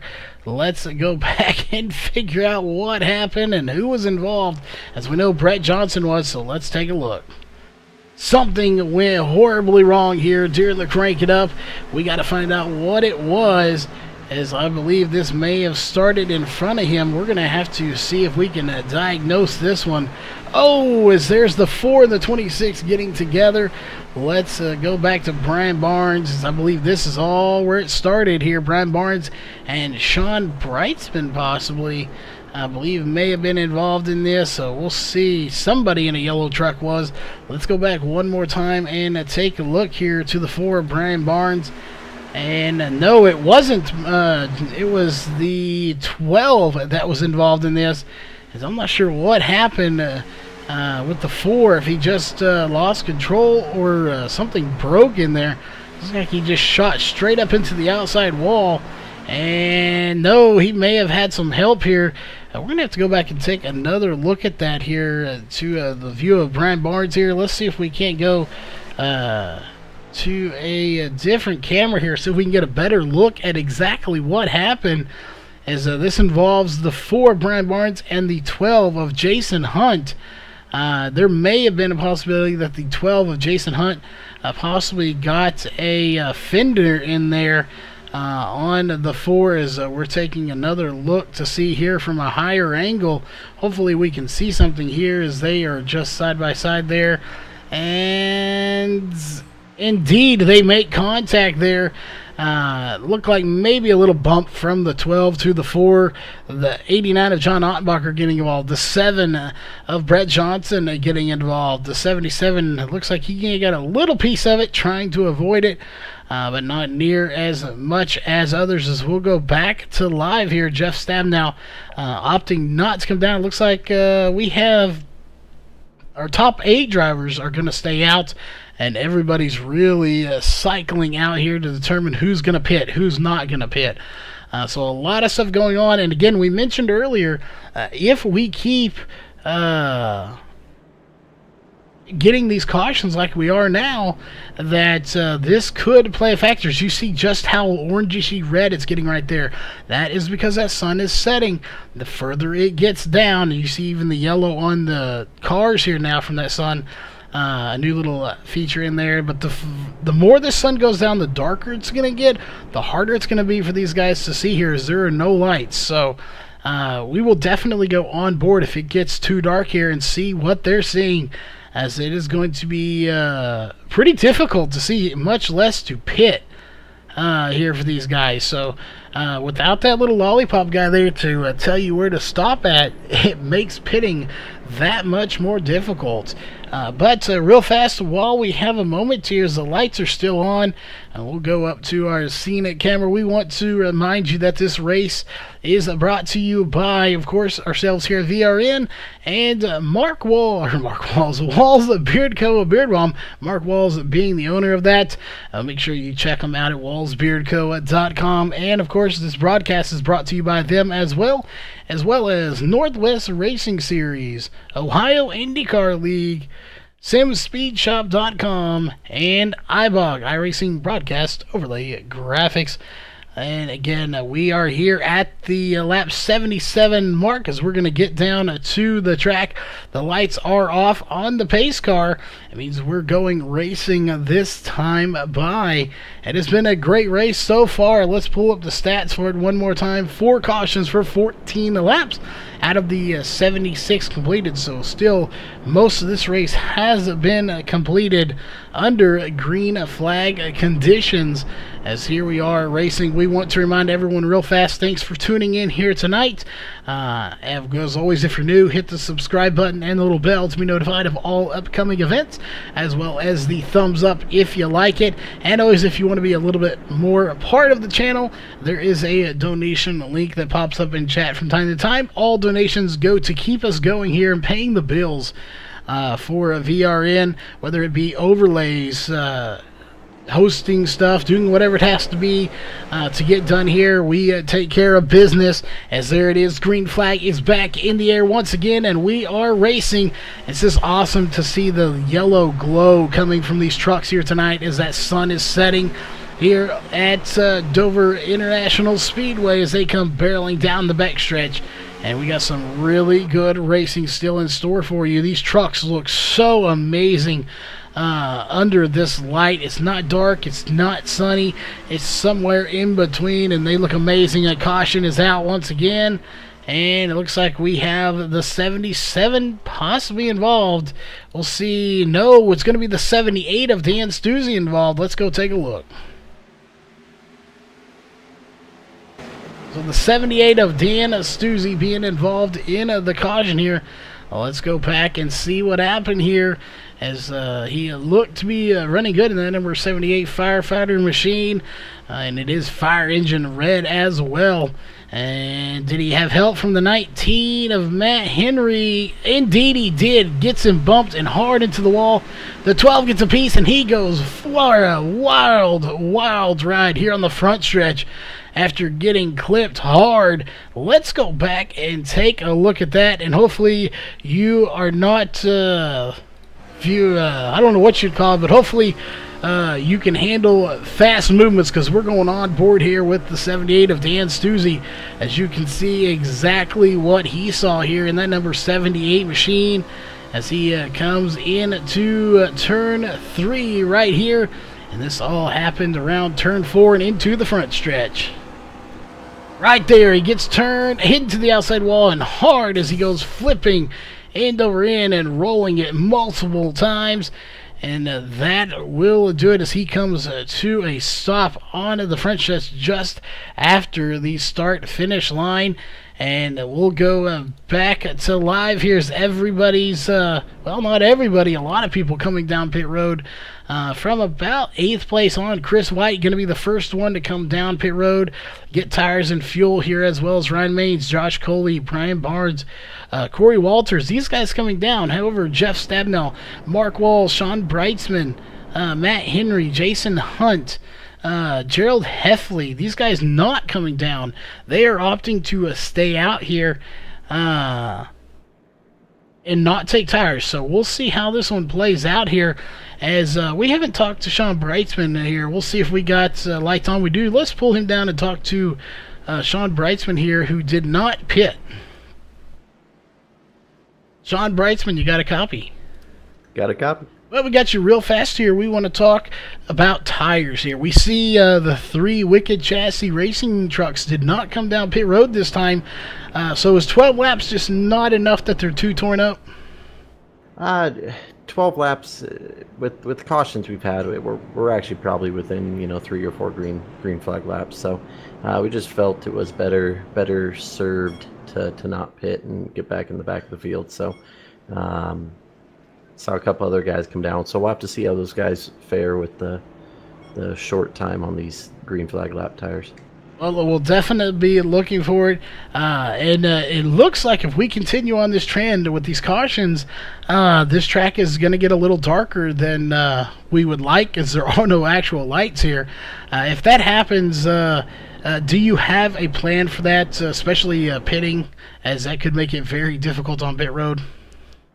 We told the pit crew to have lights ready just in case, so that way they can change out the helmets and everything. And if we have to come to that, they will throw the lighted helmet on and go to town and change those tires. But hopefully we don't have to come to that. Well, hopefully it does not come to that, because we heard the Lollipop guy took a vacation here for tonight for some reason, so I'm not sure why he would take a vacation on race day. He could potentially lose his job for that, but regardless here, we're going to give you a chance to use some quick shout-outs, and we'll get you back to Race Channel. Just got to thank Walls Beard Co., Wicked Chassis Racing, Virtual Racing Network, Central Welding Supply, and everybody here at the Northwest Racing Series. All right, well, again, hopefully we'll be talking to you later tonight. Thanks, Charles. All right, again, that was the 46 of Sean Breitzman, sitting in 3rd place right now. John Ottenbacher now 7 laps down after that caution. Their other teammate here, who has a heavy damage to that 89 machine, not having the run. Good news is he's not in the chase. This would be even more detrimental to him if he was in the chase. Right now, he's just out here enjoying the race and trying to get the win. We'll see if that is in the cards, maybe if he can get some of his laps back. But that would be quite a few cautions and wave rounds to do so, as we have 12 drivers on the lead lap right now.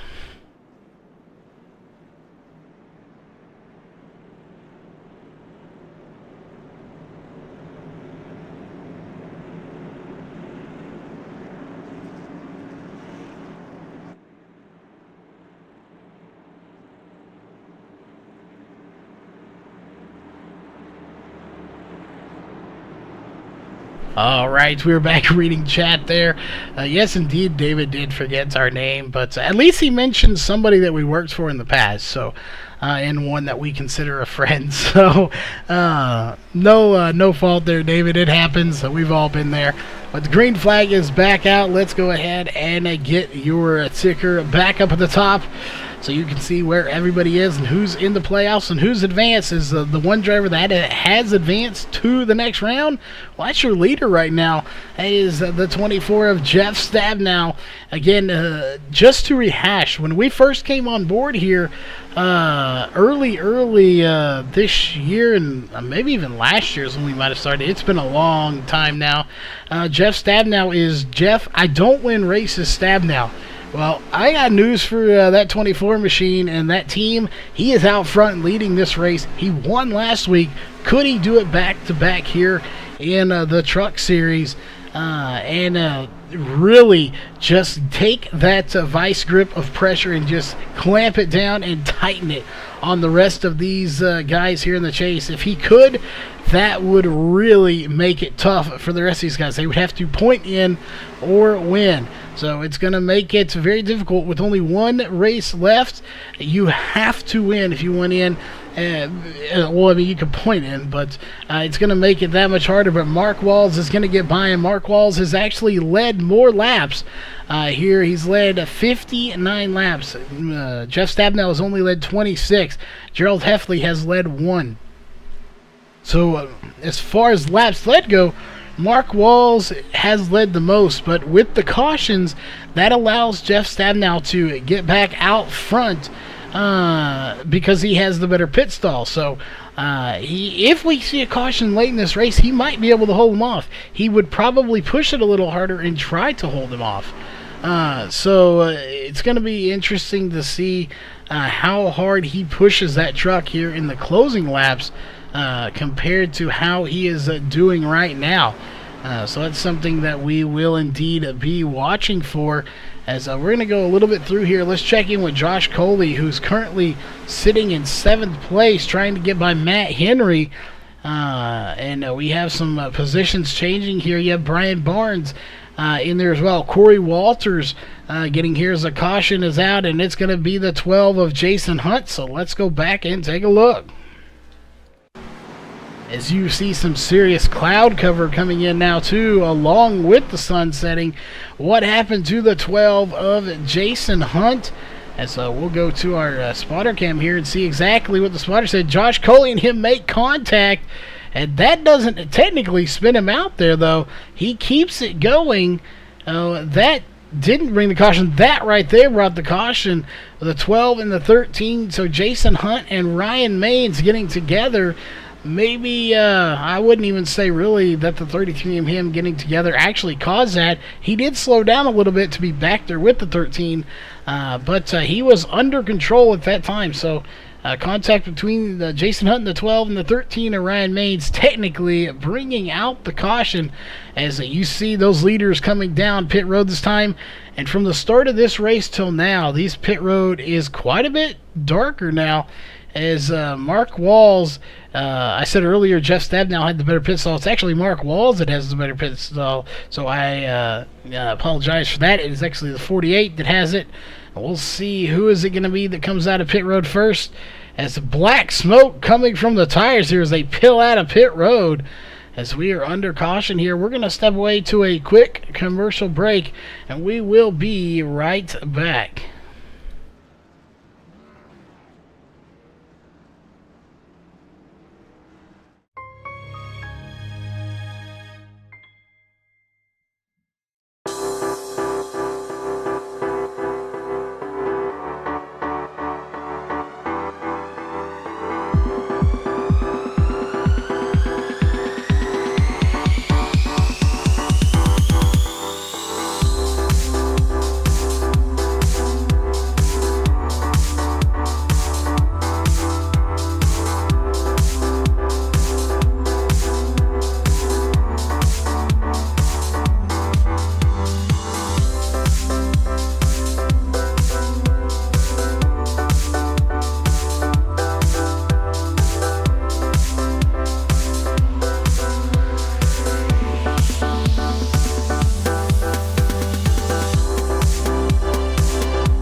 All right, we are back, ladies and gentlemen, as these cars or trucks here on the backstretch getting ready to get this thing going one more time. We're on lap 93 of 125. We may just squeak it out here before that sun completely goes down, and it is pitch black here. As it is getting darker, you can see that sunset is going down with the cloud cover here. That may pose a factor. We'll see. Pace car dives off. We are getting ready for the green flag one more time. As we'll see who will officially lead the lap. Green flag is back in the air. Top three back up on your ticker. As it is going to be Mark Walls that slides up in front of his teammate. And it takes the lead. Jeff Stabnow having to slide up a little bit as well. Thought he was going to get him, but he didn't. He stayed clear of him. As we'll see, can Jeff Stabnow get back to the inside and get by him? I don't think it's going to happen, but he's definitely going to be trying here tonight to see if he can get by him. Let's go back here just a little bit to this group going on. Actually, right behind them, Matt Henry, Josh Coley, Brian Barnes. These guys currently battling for sixth position as that sun, it's just about setting now. But we'll see as Josh Coley goes to the inside, and he will get Matt Henry for the position of sixth place. But now he's got company coming from Brian Barnes, who's going to get to the inside. So can Brian Barnes get by Josh Coley now and take that position? As we go up here just a bit to the front, I think that's a lap car that's actually there. It's David Applegate that took it way down to the bottom there. So I'm not sure if that was trying to maybe cut off a little bit of draft from the 00 of Chris White, although there's not going to be much here at a track like this. But he could have been just trying to cut that air off. Oh, the 00 and Josh Coley make contact. Again, Chris White and Josh Coley make contact there as they're battling extremely hard into the outside wall is the 19 of Matt Henry. And no caution. He's sitting there smoking on the track, though, but no caution coming out for the 19 of Matt Henry. He's off the racing surface and right there at the entrance of pit road, so he is going to make it to pit road, so no caution coming for him as there he goes a lap down from the 48 of Mark Walls that just got by him. We'll see. He is going to have to go to pit road and use a fast repair if he has one left. Let's go back a little bit here. Checking with Josh Coley, who has severe damage to the front of that machine here. As now Chris White getting all sorts of out of shape right in front of David Applegate in that 15. That is not what David Applegate wants to see, as a truck nearly spinning out in front of him. As that damage may be affecting that truck more than he thinks with that torn up back splitter. So he's going to have to maybe assess that and see if it's not handling right here. I want to keep in mind here that we pointed out earlier about the track temps. You're watching this little battle right here between Ryan Maines, Corey Walters, and David Applegate. At the moment you're watching this, let's go and pull those track facts up really quick one more time. Your air temp has actually dropped a degree to 76 degrees.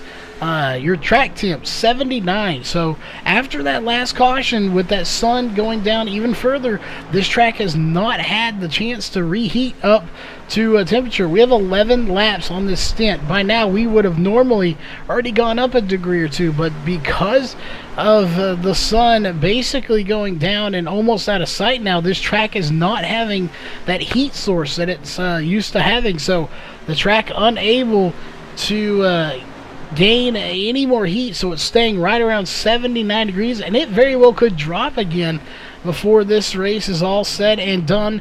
If it stays the way it is, we may have a 1, 2, 3 finish here for Wicked Chassis Racing with Mark Walls, Jeff Stabnow, and Sean Brightsman. The one that has something to say about that, of course, is the 4 of Brian Barnes. Chris White has some damage, but still has a fast truck. Ryan Maines, though, all over his back bumper, trying to get by him and take that position. We'll see if he can as they come barreling down the backstretch here. Still, he may have a little bit of damage to the front of his truck, so The clean truck back there may be the 15 of David Applegate, and I'm not 100% sure that his truck is 100% clean either. As we'll take a look, and no, it's not. It may have a little damage to the middle of the back as well. Somebody getting into the back of him. So a lot of trucks with damage on them, unless you're in those top 3 right now. And it looks like you've got damage. We only have 12 drivers currently on the track as of right now. Out of this race, Matt Henry, Dan Stuzzi, Dana Rogers out of the race. Of course, Scott Hutchinson and Mona Lehman did not start on pit road. That are not out of this race, but just on pit road here at the moment. That is John Ottenbacher, Brett Osborne, Doug Hunt, and Ray Fournier. So those drivers on pit road, the rest of them completely out of the race. They have packed it up here tonight and called it a day. Called it a race, but there's your front 3, the teammates. Mark Walzo pulling away with the lead. Sean Brightsman may have something for Jeff Stabnow as we're closing in. We have less than 20 laps to go here in this race, as there it is, 108 laps what we're on. We've completed 107 laps, so less than 25 laps to go.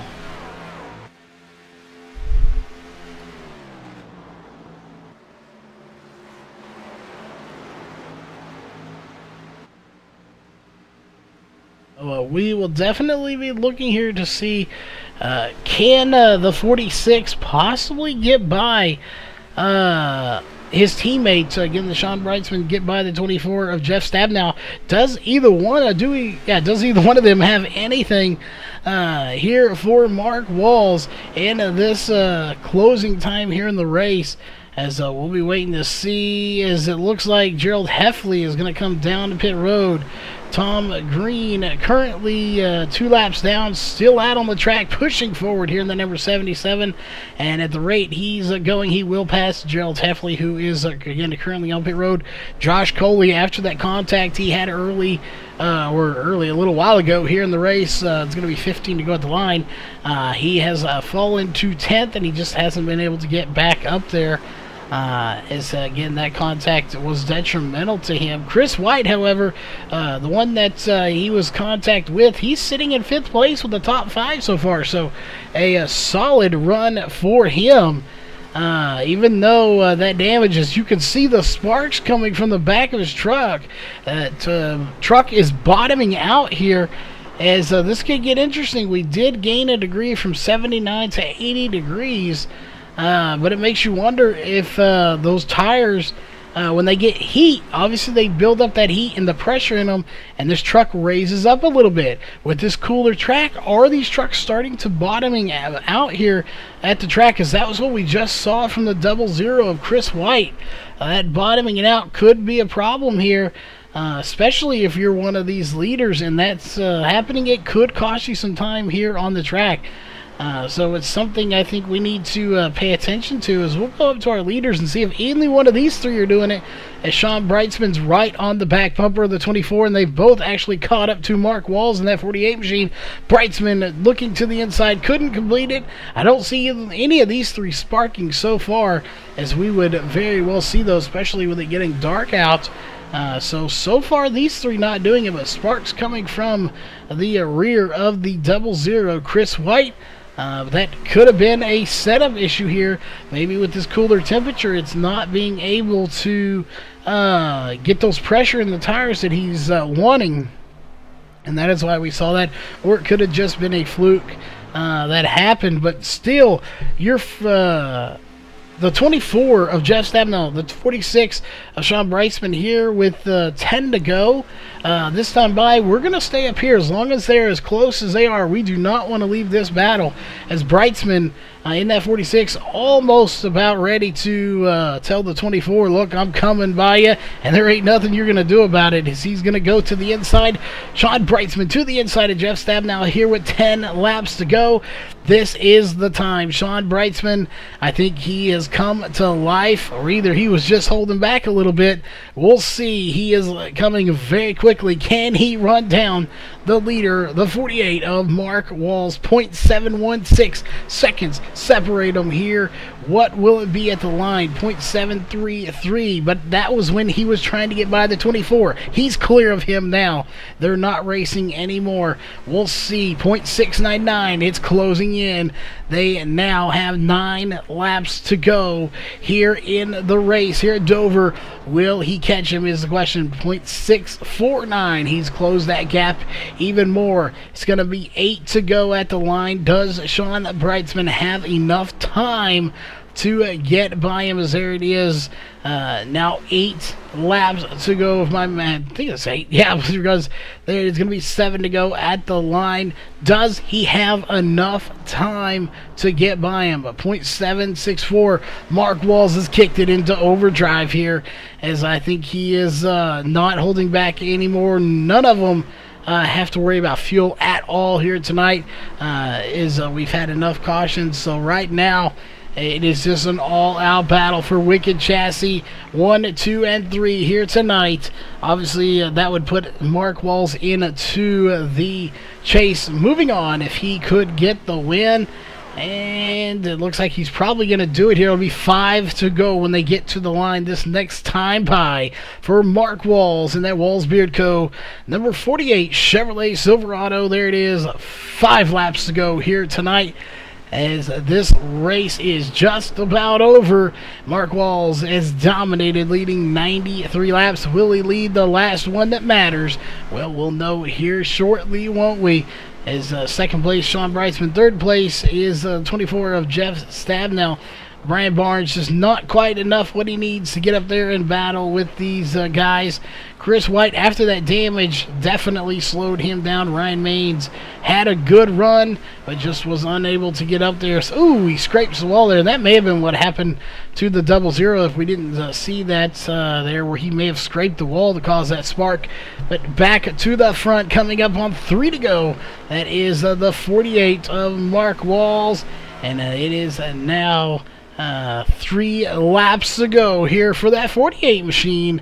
He has been looking for this victory here in the chase. He wanted it last week. He didn't get it. He wants it this week, and it looks like he's setting himself up very well to put it in victory lane. Coming up on the lap car, but I don't think it's going to be a matter. That is the 9 of Corey Walters, and it's not going to matter too much. He's going to go to the inside. 2 laps to go. So 2 miles separate that 48 machine of Mark Walls from putting it into victory lane. I don't remember seeing the sparks, so they must be new as well. As I don't know, they may have been there. I don't know, but definitely a cool little feature there. Regardless, as a white flag is in the air, presented by Northwest Racing Series. As it's going to be Mark Walls that's going to put it in victory lane. He is half a lap away from winning the race here tonight and advancing to round 2 here in the playoffs. As you see right there, coming to the line, and he does it. Mark Walls puts it in victory lane here tonight at Dover to be the second driver to advance to round 2 with his teammate, the 24 of Jeff Stabnow, coming in 3rd place here tonight, and 2nd place his other teammate Sean Brightsman. Tonight was about Wicked Chassis Racing as they put it 1, 2, 3 on the podium here tonight. What a race indeed.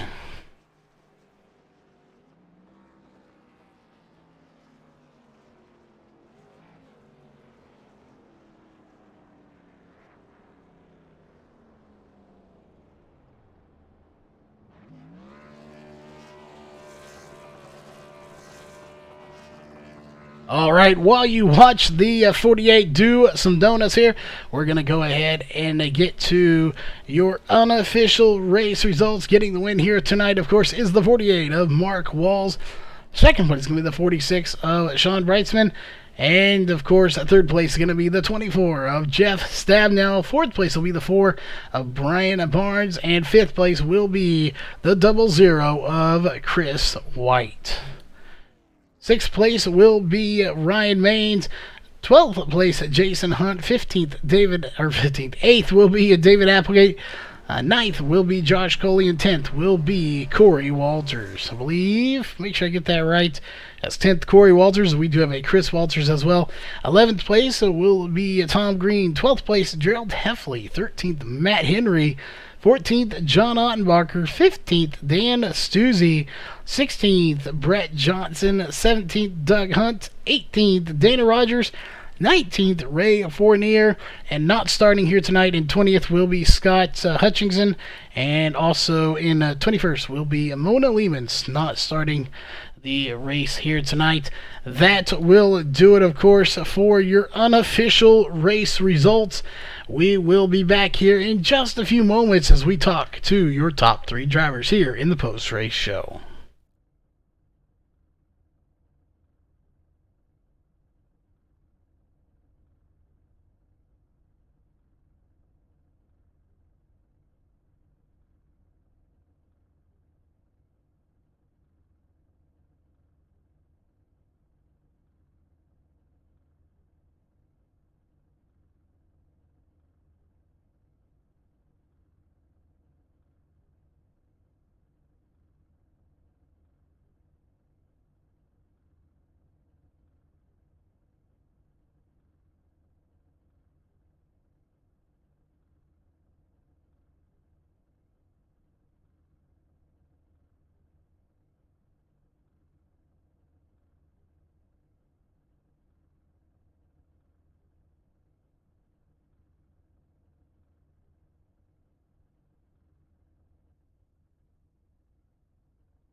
All right, we are back, ladies and gentlemen, as we have your top 3 drivers here with us tonight. And, of course, starting with 3rd place, as always, as we will get him here. We do have him, of course. We're going to get his information here anyway. There it is, as that is the 24 of Jeff Stabnow. Started 2nd, got as high as 1st, and ended up finishing in 3rd, right behind 2 of his teammates. So first off, we talk about the teammates here all the time.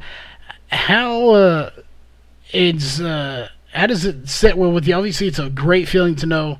Obviously, I would think anyway, that you finished 3rd, but to finish 3rd to your teammates. So what kind of pride does that give you, knowing that it's your team in front of you? Well, we worked extremely hard this week. We were putting a ton of time in last night. We started on the set actually back there for Dega, and during that Dega week, there's not much you could do, and we were working on it Saturday. So the team together put in a ton of time on this set. So to see the team finish 1, 2, 3, I think that's fantastic. Obviously, I would have liked to have flipped the order.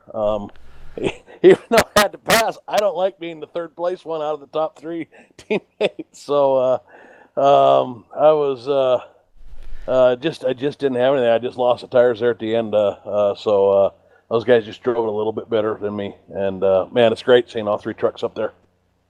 Definitely an outstanding race here, as to all the fans that were here from the start of this race.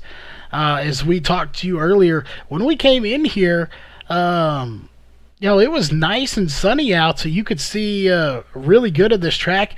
It's not necessarily dark, but that sun has gone down, and it is getting darker, and you can see the difference from the start of the race here as we're out at the blimp watching wide, and we talked to several drivers, including yourself, throughout the race from the beginning to now.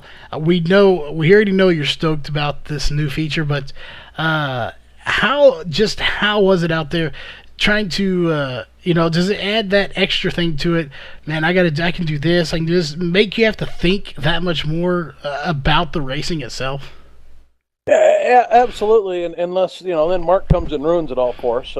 I made changes on every pit stop to the set. I loosened up, took wedge out of this set, every single set of pits. And then Mark doesn't make a single change, and whoops us there. But I think maybe the nut behind the wheel was what I couldn't change there at the end. But yeah, it brings a lot in, and it brings a lot of uncertainty. I mean, what do I do? Do I make a change? Do I not make a change? Do I stay with it? How's it going to hold? What's the track going to do in this next run? Is it going to be a 10-lap run or a 40-lap run or an 80-lap run? So you got all that going through your head, and sometimes you'd come off a 10-lap run and really didn't feel like you needed to make a change yet. But if we had another long run coming up, you might want to make it. So am I making it too early? Yeah, it really just leads to all kinds of crazy what am I going to do scenarios in your head every time that caution flag flies. Yeah, it definitely does. And before we get to your sponsors, we want to point this out real fast as we have the stats here on the back end. On that last run, y'all were running roughly around 80. I think it got up to 82 degrees on that run. Now the sun has even set further here as we're in the post-race show, obviously talking to y'all. And without any cars out on this track, where we were running around 82, 83 degrees, it has actually plummeted to 77 degrees track temp right now.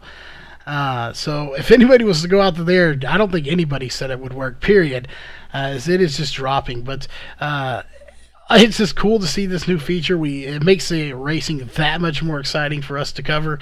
And of course, speaking of cover, we're going to give you a chance to cover all of your sponsors and shout-outs. So who would those be here for the post-race show and that third place finish?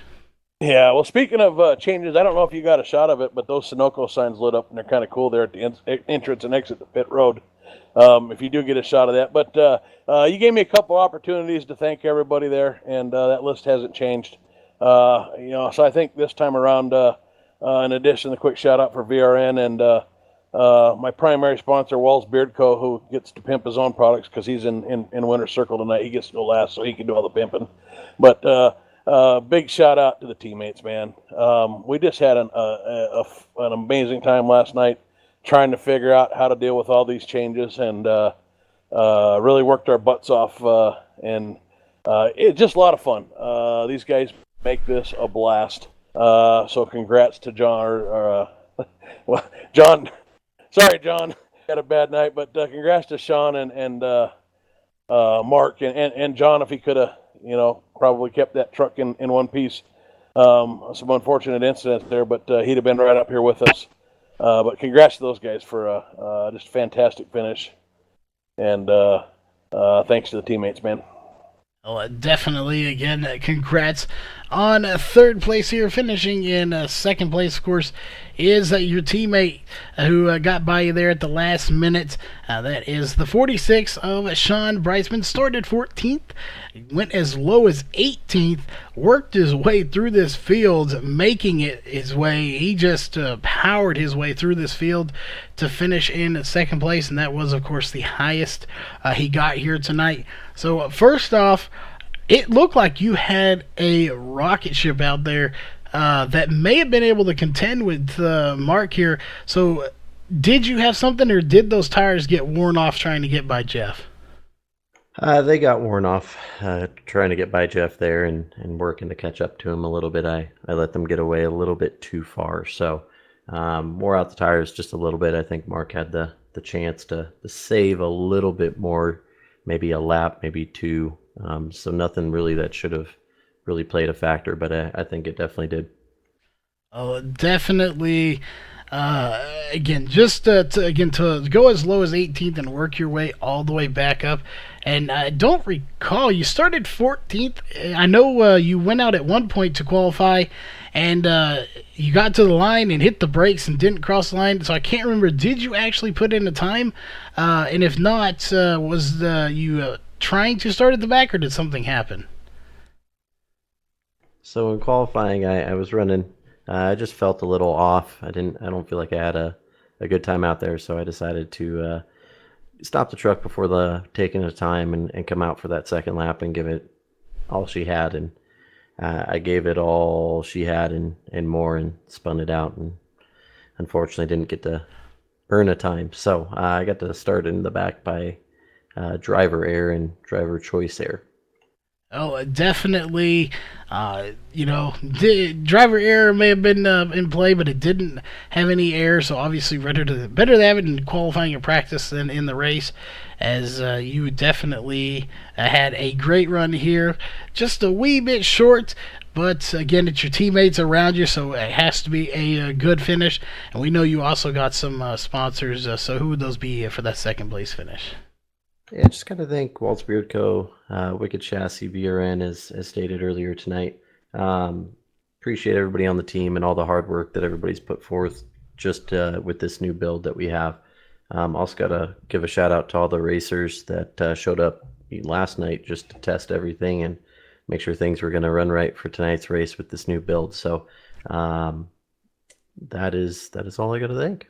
All right, and that leads us, of course, to the man of the hour.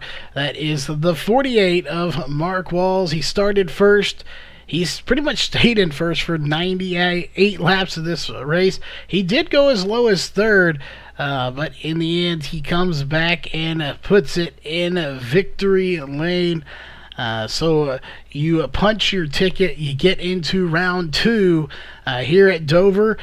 So to win at Dover, a little short track, is always good, but to be the one that gets the win here with the first race with this new dynamic time of day, does it kind of make it a little bit sweeter? Oh, yeah, definitely. I think this number 48 Walls Beard Co. Silverado just nailed it. I think the set just complemented how the track would give and take as far as temperature goes, depending on cloud cover and sun setting. Man, it was awesome to race like that. And in those conditions, I think, depending on cloud cover, you had a little extra grip. You didn't have grip in certain areas, so trying to get the right line, depending on what's passing over, was definitely what kept us up front. Oh, an outstanding run, a dominant run, as you nearly led 100 laps out of the 125. Obviously, Jeff Stebna, your teammate, led all but one other lap, and that was Gerald Heffley that led that one lap. So not only did your team dominate as far as podium, you got 1, 2, and 3, but you also got pretty much all of the laps led. So all around, you might as well just call this the Wicked Chassis 125. Wicked Chassis Racing 125. It was that dominated by your team. And we heard from Jeff, y'all put in a ton of practice. So, they say practice makes perfect. So now that you're in, do you go back and regroup for next week and try to get Sean in there? Oh, we're gonna regroup and try to get the whole team in there. I think that's the overall goal is to collect as many wins as we can. I think we always put the power, in the hands of the drivers to get the wins, and Sean is really good at Auto Club, so I don't think he's going to need any help there. I think he's going to be a threat just like everybody else in the field. So it's a relief to get the win, but at the same time, we kind of narrowed that down, and going into that final race with 4 and having a lot of those teammates around makes it that much tougher. Well, definitely going to be a tough race, as of course next week is the final race of round number 1. We know you definitely got some sponsors and shout outs, so who would those be here for that win tonight? Got to thank Waltz Beard Co. Check it out, guys. WaltzBeardCo.com. We got some amazing beard balms. Help keep that thing under control, looking good. Help it grow nice and thick. Check it out, WaltzBeardCo.com. I thank VRN for putting on these awesome shows for us. I hope the transition and this new weather and heat cycle made it interesting for you to call. I know it was a blast to race in. And I thank the teammates.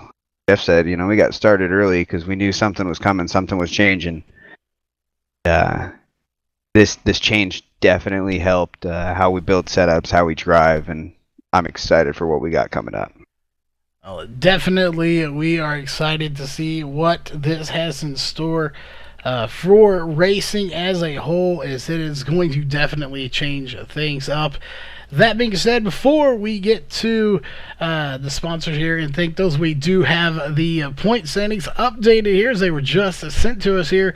So we won't dive into how many points everybody has, but after tonight's race, they will be in this order for your top 8.